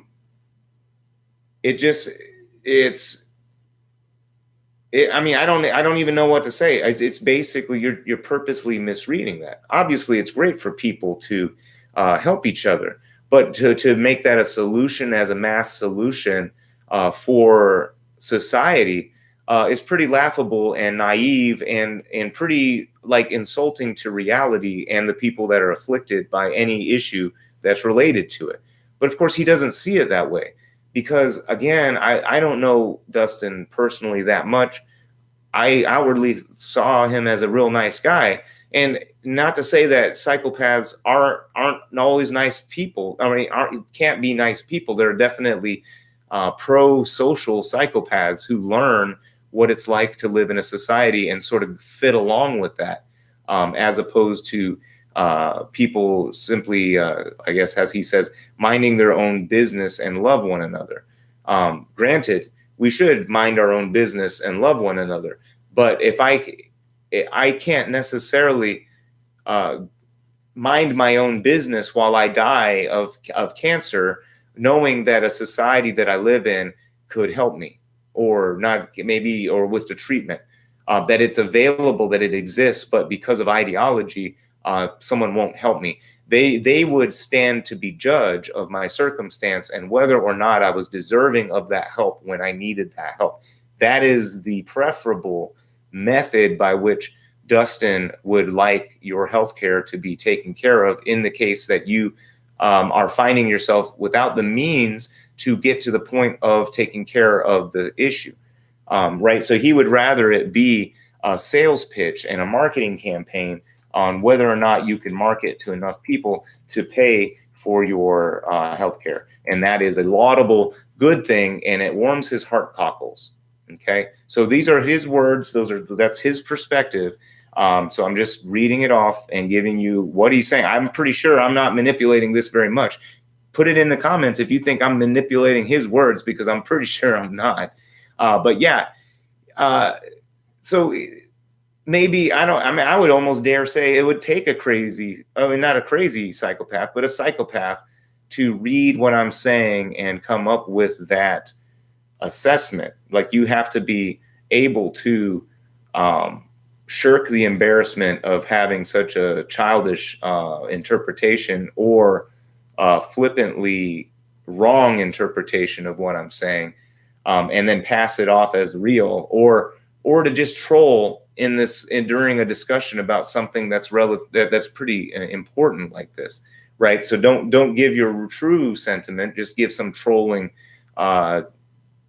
silly answer because you think it's funny in your world. Now, Julie Mavros, the other psychopath, that literal psychopath that floats around on my Facebook feed, often shares a lot of the same viewpoints as Dustin. And I would implore both of them to watch the TEDx about pro-social psychopaths and the psychopathic spectrum, to know that they could be psychopaths, that they could recognize their psychopathic nature, and then they could still live within a society as a functional human being with their psychopathy. So they really should. It sounds like I'm being facetious. I don't know how to say it in a less facetious sounding way. It just is the truth and reality of it. There you go. So my response is, okay, so let's see. So here's a question. Here's what he says next. And let's suppose the government source of revenue was no longer some whitewashed form of thievery, but instead, through some statutory improbable brilliance, was funded exclusively through crowdfunding platforms. Go GovMe, if you will. If every government program had to be funded directly by citizens, which program do you think would still exist, which would vanish, and why? Hey, I think that's a great question. I think that's a great question. In fact, I'm going to like his question because I didn't like it there. And I'm going to switch us back to the other feed so I can actually let me switch back the camera so I can actually see if there are any responses on YouTube or Facebook. Here we go. Not sure if this is working or not.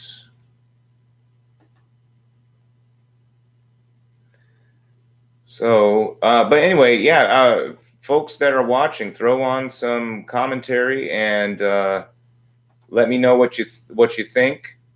I don't even know what's even showing on my Facebook Live right now. Might be a paused image. But I think in my, I guess the whole thing just paused. Hold on.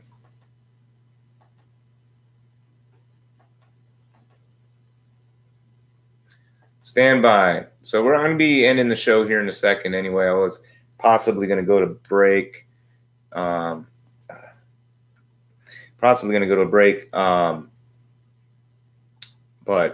okay, here we go. I think I figured it out. All right, so anybody that is It doesn't look like we have any Facebook folks on with us anymore. But if you are going to join or watching this on the archive, please check it out on YouTube. You'll get the edited videos, etc. All right. Okay, so Dustin was responding, so very good. Okay, so you call me a psychopath while I was saving a bug out of the pool. You say things are lies that are not lies a lot.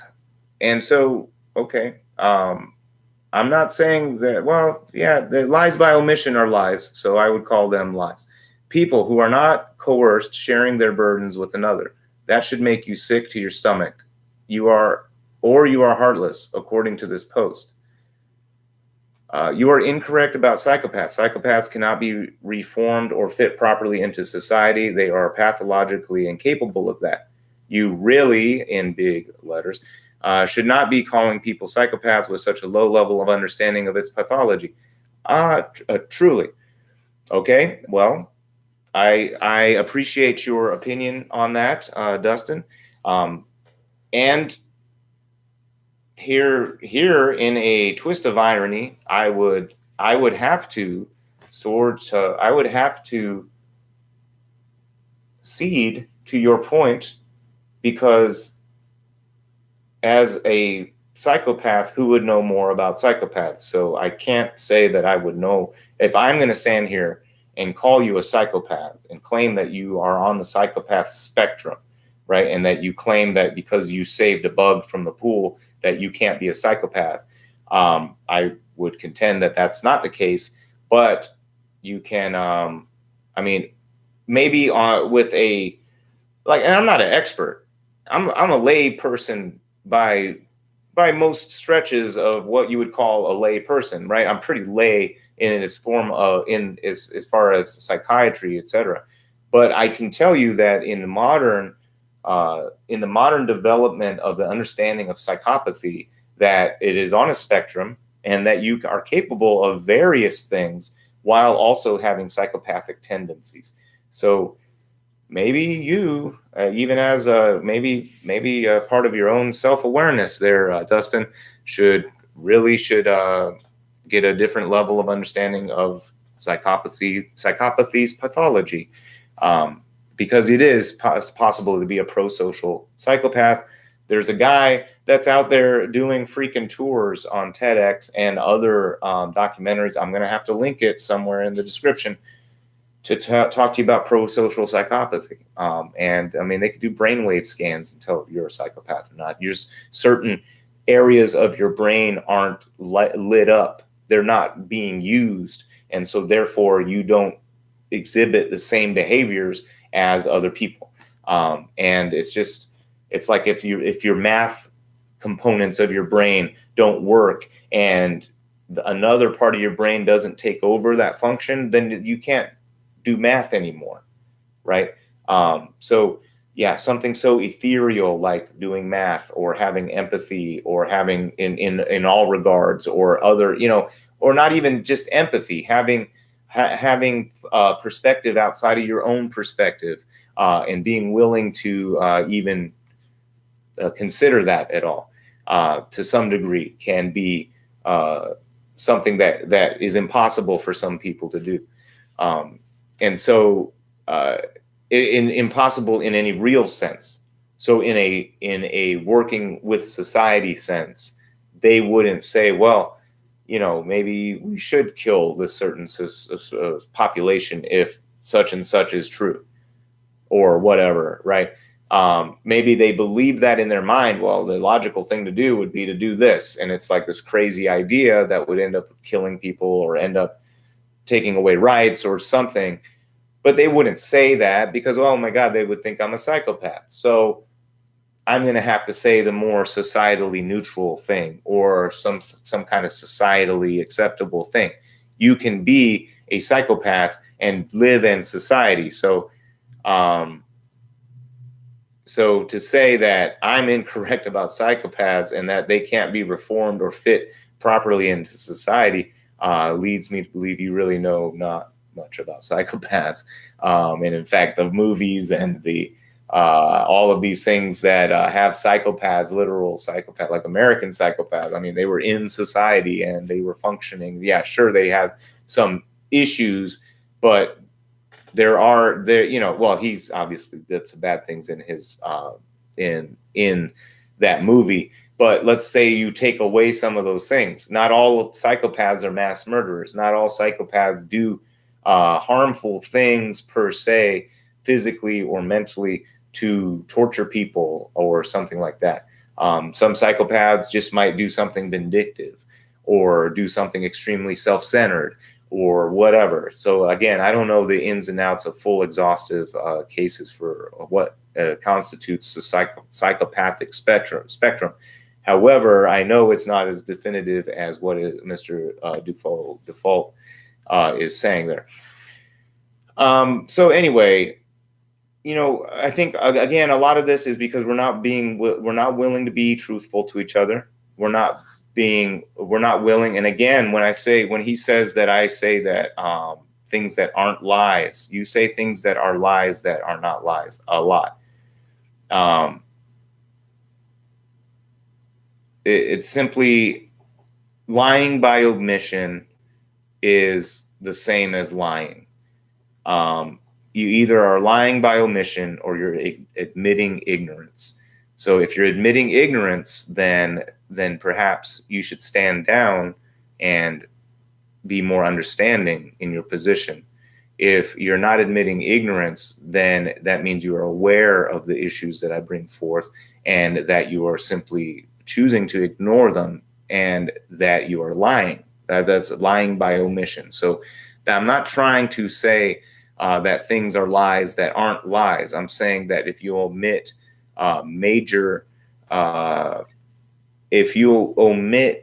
major components of a position purposely, that is lying by omission and therefore is lying. So if you're talking to someone who continually omits known truths, then you're talking to a liar. There are no other ways around it. They are a liar.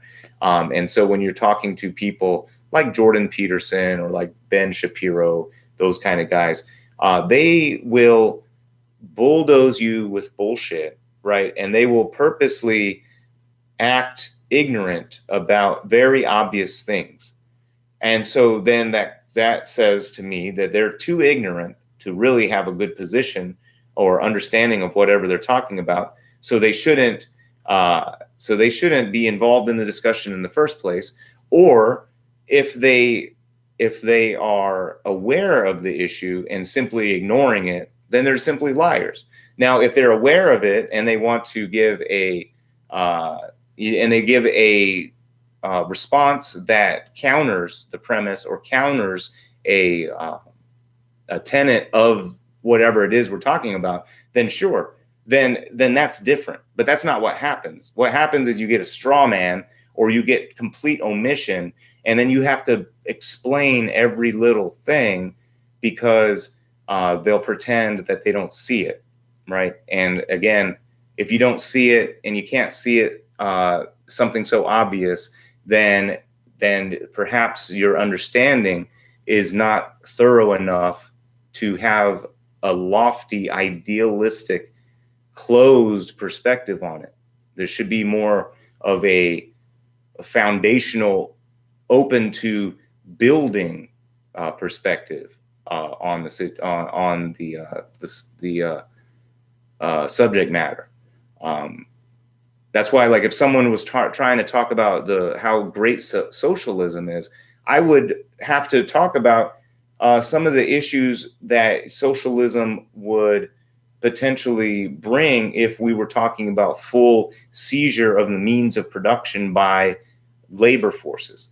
I think that would be a little bit tricky to visualize and to actually work out. And I'm not down with that. And so I would not support that, right? So people would claim that, leftists, or that I'm a leftist, right? Or that I'm I'm pretty sure he's going to be doing that here soon. Okay, so saying omitting a leftist statist government solution is not lying. I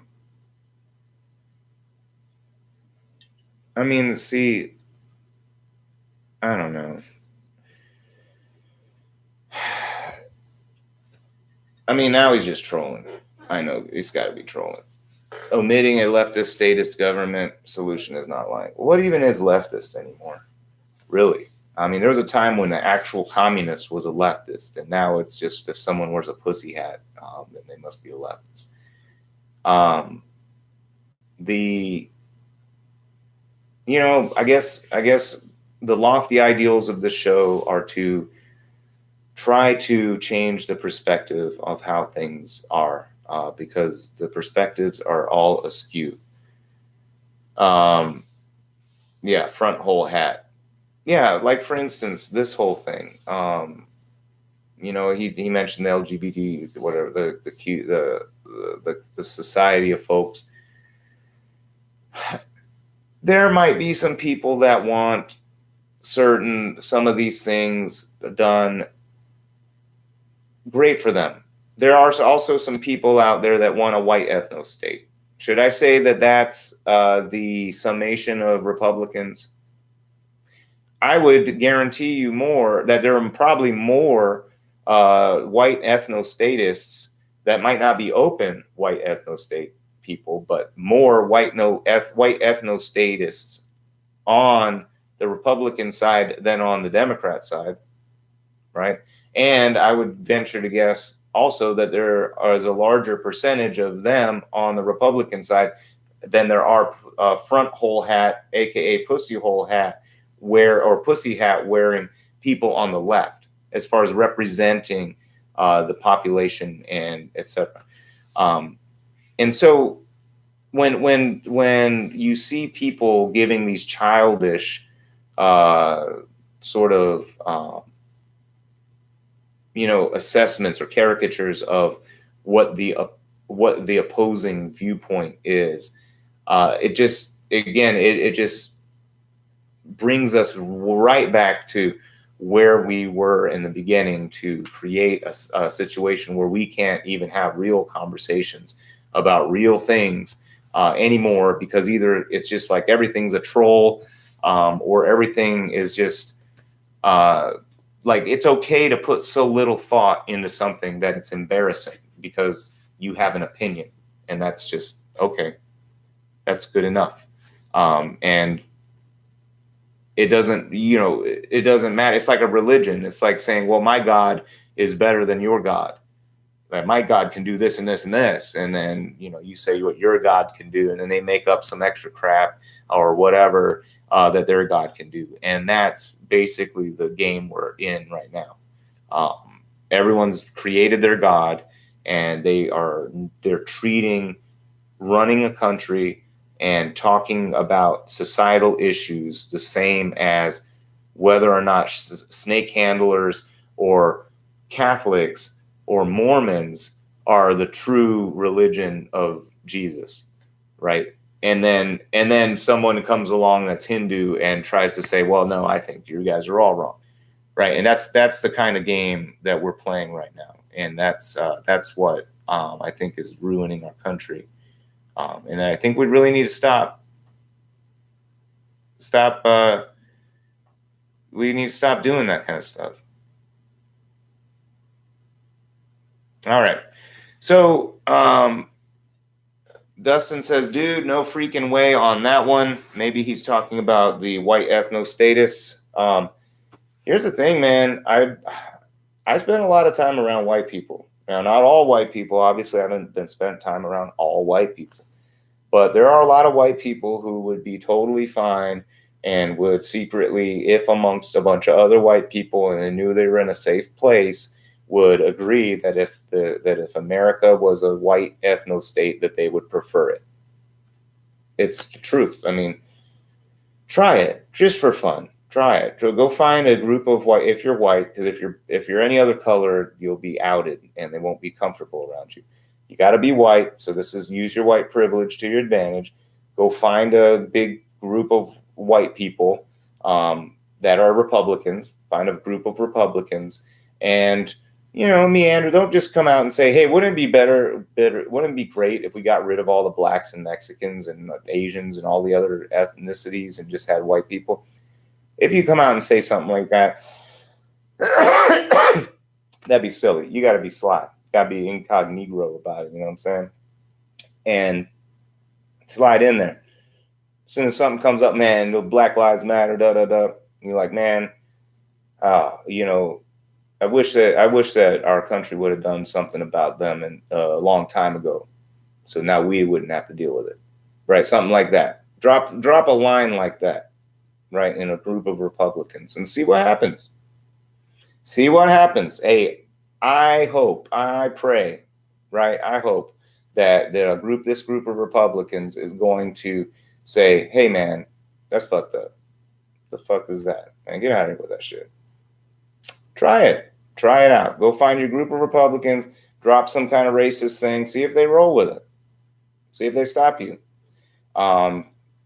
If you get into a dialogue about, let's get rid of those immigrants and whatnot, see where it goes. I'm not saying they all are, just see where it goes, because I've been there. I've seen where it goes a lot of times in my experience. So my perception is not all of reality. I'm willing to admit that, right?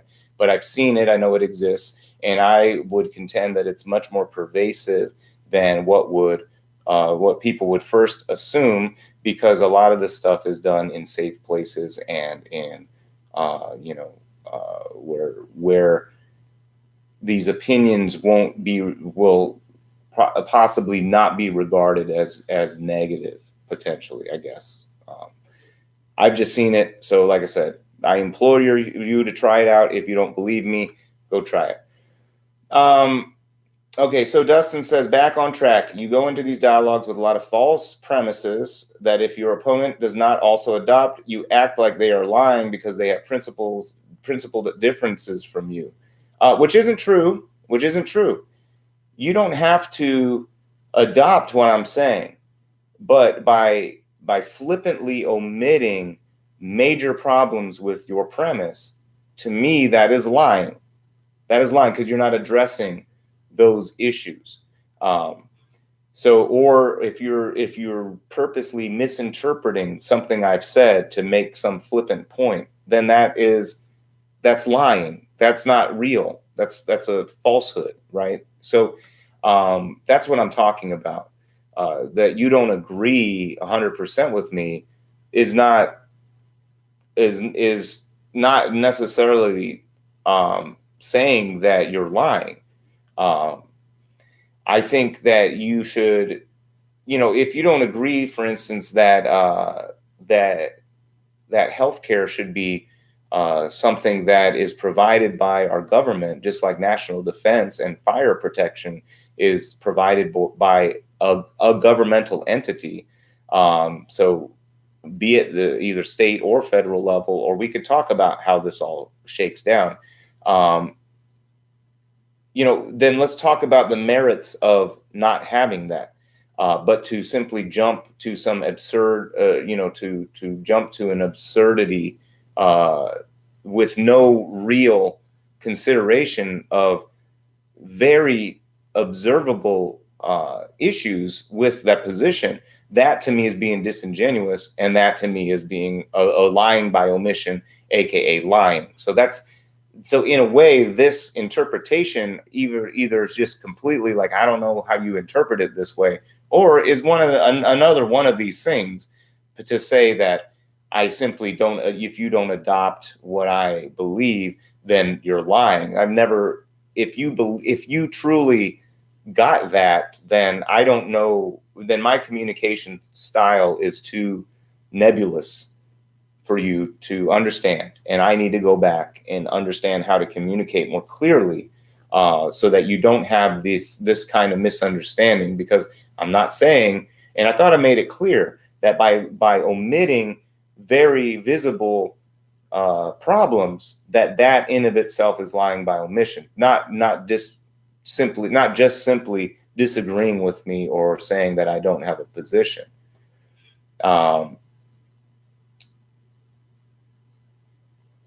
And so anyway, says, dude, that's sick, and you are so wrong in thinking it. I'm going to send you a link about that one. Can't post link. Oh, you can't post links. False premise numero uno, that the collective or society has a moral authority to abridge the rights of one person to the benefit of another. I mean, sure, whatever. This in of itself is an absurd statement, right? So in of itself, right now he's saying you don't need to work on communication, you need to work on logic. I don't. I'm telling you what I'm logically telling you. I'm telling you something that's logically true, right? It's logically true. If what you're saying is not involved with the premise, or you're simply saying something absurd, and you haven't, and I have to spell out very obvious things that you have ignored, right? Then that to me is problematic, is what I'm saying. And either there is massive ignorance involved, or there is purposeful omission. That's what I was saying, right? And then if it is truthful ignorance, then someone should be coming not from the place of authority. They should be coming from a place of understanding, of an attempt to understand. And what I'm saying is, you don't come from that place of trying to understand. Your answers are flippantly absurd, and you act as if you've thought it through already. And I see these. I mean, every time you've said something, I've given you concrete examples of why that premise or that statement is absurd, right? And then you give a misinterpretation, a straw man, or a false, or some other false understanding, and expect that to be treated and not called out, or treated as valid and not called out as false, aka, and if it was purposely false, then it is tantamount to lying. So therefore, I am talking to a liar, right? So I mean, these things all sort of have equal signs between them, in a way. So anyway, false premise numero uno. I don't need to. And what's logically true? So here's what he's asking now. Now, I don't know if what's logically true is like one of these general philosophical questions or not, but anyway, I don't. That one's a little bit out there for me. But anyway, that's what I'm talking about, right? And like I keep saying to Dustin over and over again, and I enjoy this conversation, and excuse me. And I hope that everyone is still, despite how we get really, I'm going to get real blunt with what I'm saying, and Dustin's getting real blunt back with me, which is totally fine. I hope that more people jump in and we just have this conversation. We're having a truthful, open dialogue, right? Or at least hopefully truthful. That's the intent to have, right? And yeah, so yeah, sometimes I get frustrated, and I don't have the patience for someone giving flippant answers that have no real thought to them. And that, to me, that bothers me. And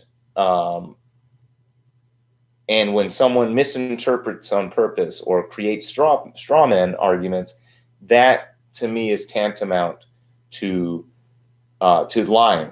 Is that's how I'm going I'm going to expose it for what it is. And so Dustin did it a couple times here and there, not a big deal, but he doesn't do it nearly as bad as the Ben Shapiro's of the world, of the Dave Rubins of the world, the Jordan Petersons, all these like supposed intellectuals that are out there, these charlatans of intellect out there. Now, there are people that are diametrically opposed to these people that I would contend that are are saying some things that in a way are just as crazy, but on some other opposing side, quote unquote side. So I don't know who's out there. Well, like people like, I don't know, I think it's Michael Eric Dyson. He says some stuff that's like, well, what are you talking about? You know, your Hillary Clintons of the world. I'm trying to think of some of these people. They aren't as nearly as big. They really aren't as big as far as I think intellectually, as far as or what you would consider. I don't even know what is even considered the quote unquote left anymore. If it's the Hillary Clinton Democrat corporatists out there that are still part of the Democratic force, or if it's a new wave of more quote unquote leftist, not liberal, but leftist folks that are moving in a spectrum that goes from DSA, the Democratic Socialists of America, all the way to full-blown communists. That, I mean, I don't know how deep some of these communists are, but I know they're out there somewhere. But you know, even these little labels and definitions, I think, are screwing things up. I think at the end of the day, we can get over whether or not someone has a front hole or back hole hat, or we even call it front hole, back hole, and stupid whatever happens. That is, in reality, that's a non-issue, right? It's a distraction issue. And people shouldn't be defined by that issue as a whole. If you care about labor relations, you shouldn't be defined by whether or not a certain small group of people want a vagina to be called front hole, or penis, or whatever they say. Just penis and vagina is front hole, I'm guessing. And whatever it is, we don't need, you know, we don't need to necessarily make massive changes to society in that way, right? We need to make massive changes to society in other ways, right? In order to make society a social construct again, as opposed to simply basically crabs in a bucket trying to get out, and meanwhile they don't even realize that the bucket's going out to market. And so as hard as you fight, you're in someone else's bucket. And then there's those people that think that they're the lofty crab who has made it out of the bucket. They just don't realize that they're still in the restaurant and they don't own the restaurant. So as many delusions as they have, and unfortunately or fortunately for my friend Dustin here, he's fallen into that delusion that when I speak of capitalists, I'm speaking of the big-hearted entrepreneur who will sacrifice whatever they have to make sure their labor is fed and doing well, etc.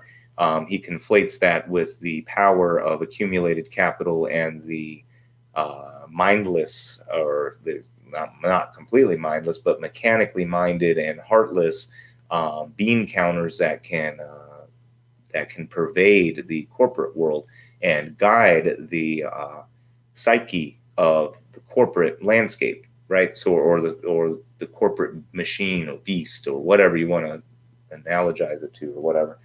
But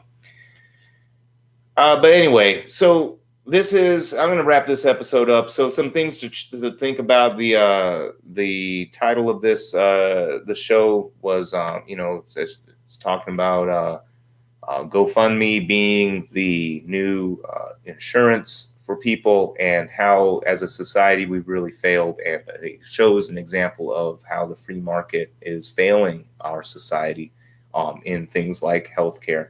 I would contend that food and that shelter, those things should also fall under some semblance of a social program. And how that looks, how that works, let's talk about it. Let's hash out the details. But basically, what's almost become of our nation is, if we were to say that everybody's in the military now, then everyone would be like all the people that hate the idea of socialized medicine. If we just say, well, everyone's part of the military now, so we all get the same level of treatment that the military gets, then suddenly socialized medicine wouldn't be so crazy, because socialized military doesn't seem so crazy. So it's just, or like they'll say, oh, well, if you give everyone healthcare, then you're forcing slavery upon someone.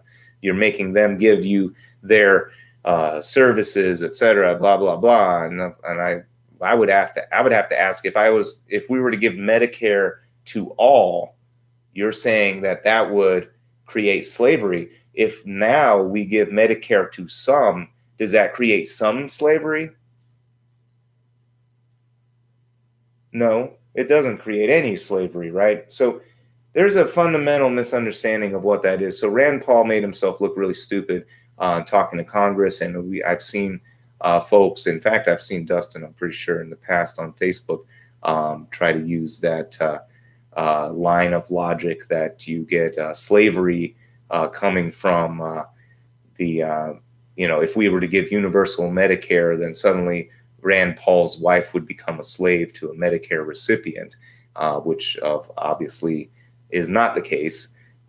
It's another example of reducing, trying to come up with a reduction to absurdity, and really basically lying by omission, lying by misunderstanding, or straight up actual factual lie, right?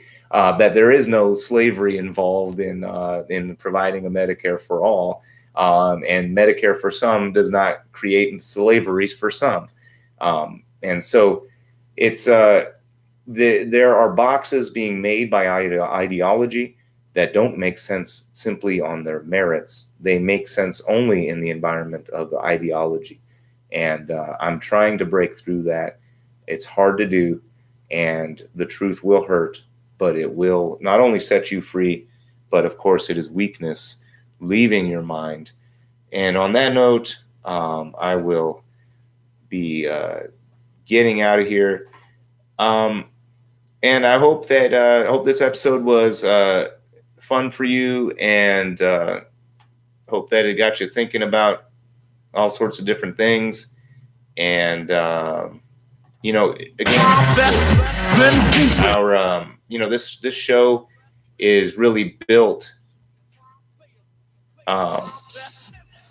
This show is being built off of your contributions and your comments. So, in fact, here's one last comment from Dustin. Before we close, I'm going to read this off here. Okie dokie. So, if that's not slavery, how long will you come work for me at a wage that I have a third party determine?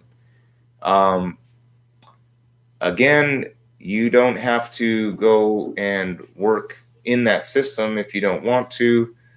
Who determines the pay for military members? Who determines the pay for military doctors? Who determines the pay for police?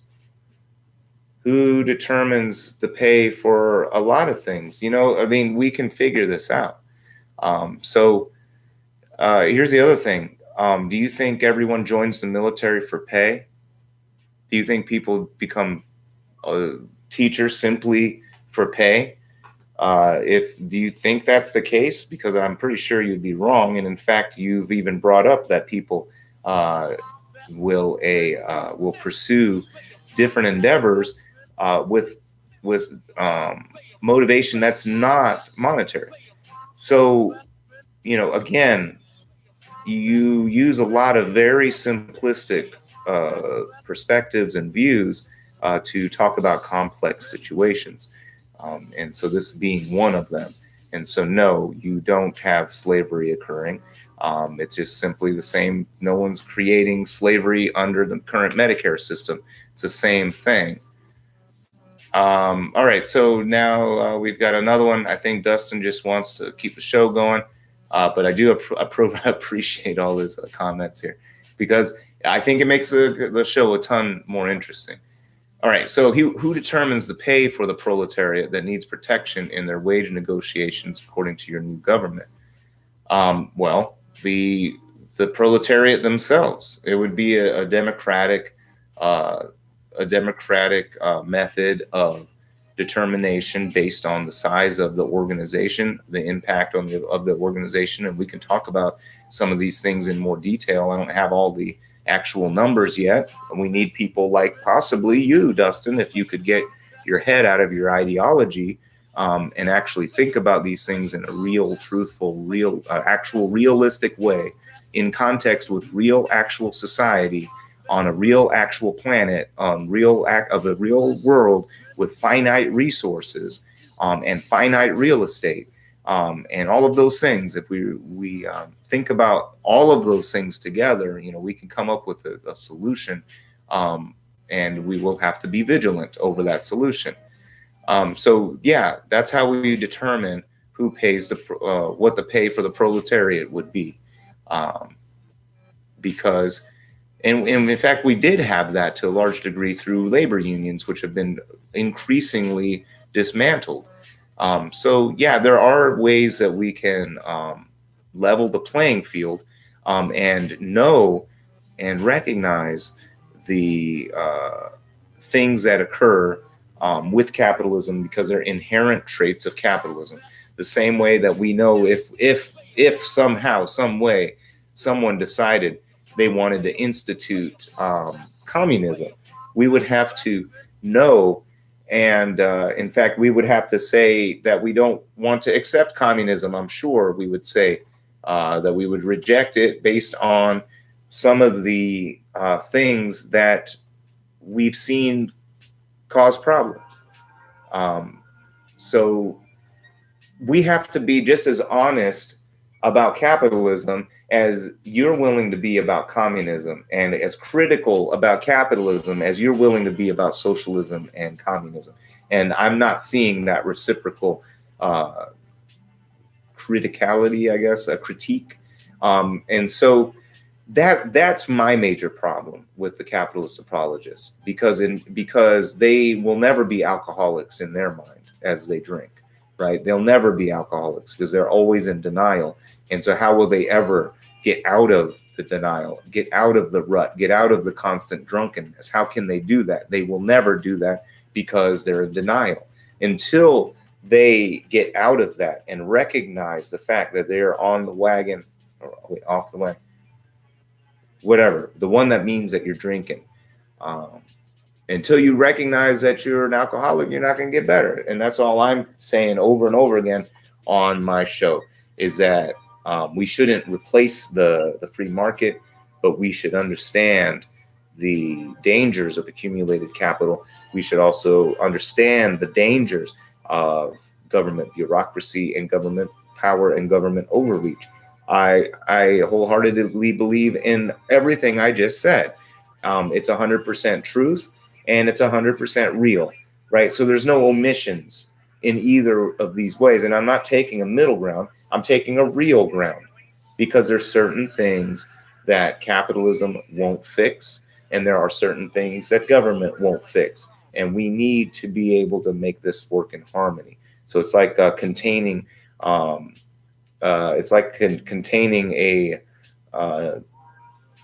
uranium rod or something like that, and using and harnessing it for your to create electricity.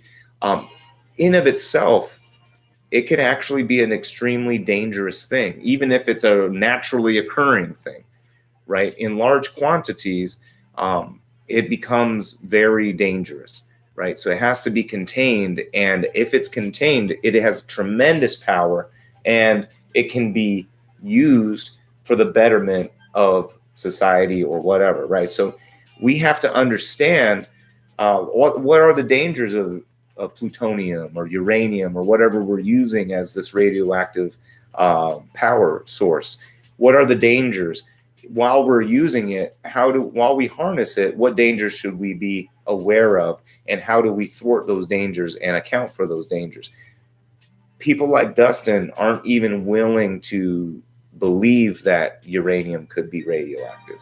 They aren't even willing to think that exposure to that would possibly cause harm. In fact, we've seen it in the past, but they'll ignore the past, and they'll come up with other things like, well, if you stood next to a bunch of oil, you'd get sick too. So whatever, what's your point? Well, my point is we should still worry about radioactivity coming from these power rods, right? And that's the kind of absurd conversation we end up having, is that when I say, hey, we got to watch out for these truths about plutonium power rods for this nuclear reactor, you're saying, well, if we were using oil, then we would have to distill it and we'd have to do this and we'd have to do that. And like, yeah, you're right. You're right. We would have to do that. That doesn't negate the truths of the plutonium and the uranium, right? That's the dumb shit that we're dealing with. And that's the dumb shit, I'm sorry, Dustin, that you've been guilty of. I wish you would stop. I can't wait till you stop. And I can't wait until you really own the positions and stand up with real premise, with real, with real concepts, not just these childish little summations and superficial assessments of what the situation is. Okay. And sometimes I'm going to get that. And then when I come out with one of those, guess what? My biggest sort of not fear, but anxiety about this is that I am going to drop one of these childish, sort of ill thought, silly things, and just to be easily called out with something that I have no real answer for. And so I'm doing it anyway, though, hoping that a guy like Dustin will jump on there and drop a bomb that's like, oh my God, I never thought about that. Let's think about that. And I'm hoping that's what this show does for you, either by me, by Dustin, by anybody that's out there that's willing to put their viewpoint out there and willing to defend their viewpoint, because we're going to talk about it and we're gonna suss out what works, what doesn't work, what's real, what's not real, and get past the propaganda that's dividing us all, because it's affecting all of us. It's out there. It's sophisticated, and it's not to benefit you. All right. So I went way too long on that one. So at the end, we are okay. One more here. Freedom for all people. Dangerous radioactive waste. I'm dead. Oh wow. So he's saying that I'm comparing the freedom for all people to radioactive waste. So tell me, during the Depression, how much freedom occurred then, when kids were dying in the coal mines and the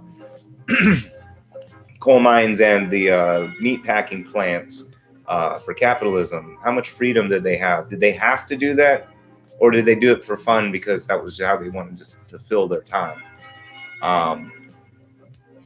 Again, these childish, trollish statements don't make you look humorous. It's just, I don't know. I mean, it'd be funny. I mean, it'd be great if it was a funny one, but I mean, freedom for all people equals dangerous radioactive waste. I would say that the uranium rod used to power a society wouldn't equate to radioactive waste, right? I think that if you got that understanding, then I don't think you understand English the same way I understand English, or you don't understand metaphors the same way that you should. Maybe it's just, I don't get it. I don't know. All right, so last one here. Life is pain, James. You don't get a fun job, quote unquote, as a right. I wouldn't put my kids into mine ever. All right. So again, someone speaking from such privilege that they wouldn't know, right? I've lived with privilege to the point where I wouldn't know what it's like to have my kids work in a mine. Right. To how arrogant and how self-absorbed do you have to be to have an answer that's like, life is pain. You don't get a fun job as a right. I wouldn't put my kids in a mine ever. Right. You think people back then wanted to put their kids in a mine? There was times when people, I mean, you really should get familiar with our own history in our own country. The history of our country and its relationship with capital. Um, Without that context, then of course your reality would be warped to this idea that you could just simply put your foot down and your kid won't work in the mine. I mean, people were literally selling their children to try to keep a house for the remainder of the children. Um, but of course, according to Dustin's, and people like him, according to their view as it's been drawn out by history, they are reaping what they sow. They have sown. And so, again, we're dealing with ideologues.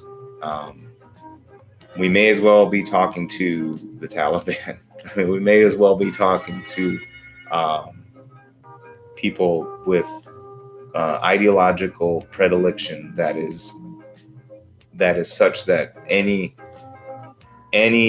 contrary or critical view is going to be completely beyond the scope of understanding, just simply as we can see, beyond the scope of understanding. And so how do you work with a group of society who simply doesn't understand the complexities of society, and aren't willing to face those things, but yet can still wield control over the society and be manipulated by people who are in control of the society? It's a crazy thing. I don't know. I mean, that's part of what the show's about. If you know how to get people out of the mental stupor that a lot of folks are in our country, please help, because everyone gets insulted when you let them know that they're not using their brain. But until they get insulted to some degree, or they have a eureka moment in their mind, and in fact, for a lot of I guess what amounts to Republicans or amounts to people a lot of times who have a perspective similar to Dustin's, until it happens to them, they can never understand it. So it's like those people that are anti-gay, and then they have gay kids, and then suddenly it's like, well, we really shouldn't be that way. We should be that, we should have all the same beliefs I used to have. But, now that it's happened to me, we should change it around. I mean, this is the kind of logic and the kind of people that we're talking about. So it may be that is part of the pain of life, is that we just simply have to live and deal with people that aren't able to really understand things, either by purpose or by just their endowments, are not able to comprehend some things. Freedom for all people equals Taliban rule. I'm not the one with the ideological blinders, man. You can't just make up a premise. Freedom for all people. Capitalism does not equal freedom for all people.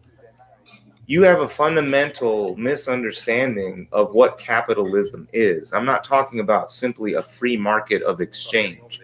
Okay, that's great. A free market of exchange is great, but the problem with that is, in that free market there is access and people that don't have access to specific things based on the market, right? And the market isn't a level market. Okay, so it doesn't equal freedom for all people, right? So either to be able to conflate freedom for all people with capitalism is either showing a level of mental inability that's beyond me to fix, for sure. I just don't know how to communicate with someone who actually got that from what I was saying. Yeah, I just don't get. I mean, to say that freedom for all people equals capitalism. Yeah, I don't know. In fact, if you include in capitalism any agent of the United States government working on behalf of the capitalist world, then I would say that freedom for all people does not necessarily hold true for all the people that have been affected by the CIA and and embargoes and other strong arming done by capitalists in order to punish people who try to do um, socialist programs in their own country, right? So freedom for all people is not a real word, because if it was freedom for all people, or not a real true statement, if it was freedom for all people, then it would also include freedom from American intervention, freedom from American specific American tariffs, and freedom from American embargoes and forced embargoes by American allies and other people around the globe because of America's capitalist and military might. So holding the rest of the world hostage, I think, would hardly equate to freedom for all people. So spare me the bullshit, man. It's, again, I'm basically talking to what amounts to a liar, because he's not willing to even sit and comprehend what I'm saying. He will purposely twist things around and try to make something I'm saying into something I'm not saying. So in essence, I'm talking to a liar. So I should learn my own lesson and try not to do it too much. But I appreciate Dustin so much that I have to respond to his comments, because he's the only one that's there, and he's a true original gangster of the Boyd Show. I mean, oddly enough, as much as we butt heads, he's been the single most best supporter of the show by as far as participation goes and viewership. So thank you, Dustin. I really appreciate, as much as I say what would seem to be really mean things. I'm saying these things with truth and honesty behind them. I'm not lying to you, right? I'm going off about all this lying stuff. I'm serious about a lot of what I'm saying, and if it seems like I'm an asshole and it's mean, I'm hoping that it is like shining a big spotlight on you while you're taking a poop where you're not supposed to be taking a poop. It's that kind of effect that I'm hoping I'm having. And if you continue to insist on taking poops where it shouldn't be taken, like, maybe out in public, maybe you're behind a bush, but you're not really supposed to be pooping there, I'm going to highlight it. So there you go. There's my stupid analogy that you can misunderstand on purpose if you want.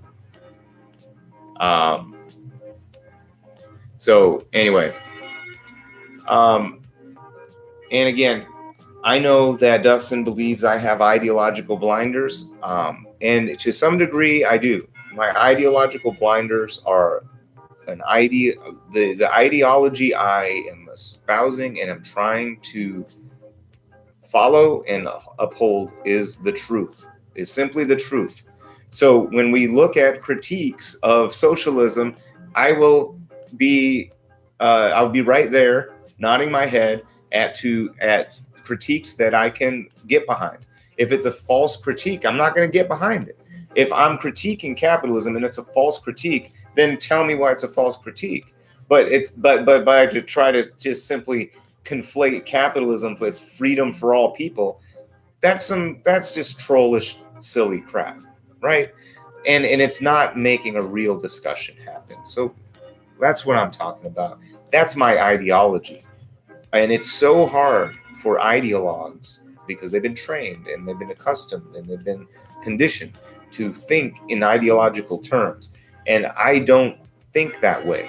Is despite what you might think, I don't think in ideological terms, because when you try to flip it and say Obama this and that, well, I'm not an Obama fan. He did some shitty stuff, right? Oh, well, Hillary this and that. I'm not a Hillary fan. She did some shitty stuff, right? So you got me all wrong. But regardless, you wouldn't even care. That's the thing. And Dustin, you put a reality to what would be a caricature of people who do the same thing. I've run into them all the time on Facebook, and I see them all the time on just throughout my interactions with other people in society. And anyway, I'm glad that you're participating, and despite us having major differences of opinion, but I would hope that you can see where some of these fallacies are occurring on the capitalist side of the world, and how it just in the same illumination as you feel you see the fallacies of this what's it called, socialistic or communistic point of view. All right, on that note, way further along than I expected, Sephiroth Beats going to take us out. It's been another episode of The Void. Remember to like and subscribe. Those of you that joined on Facebook, check out the YouTube link that's in the description. That way you can see edited videos and be notified of other channels and other cool stuff. All right. Over the idea, if you know what I mean. Again, The speed limit in this thank statement you for tonight, joining. 45 miles an hour. How fast was I going, officer? I'd say around 90. Suppose you get down off your motorcycle and give me a ticket. Suppose I let you off with a warning this time. Suppose it doesn't take. Suppose I have to whack you over the knuckles. Suppose I bust out crying and put my head in your shoulder. Suppose you try putting it on my husband's shoulder. That tears it.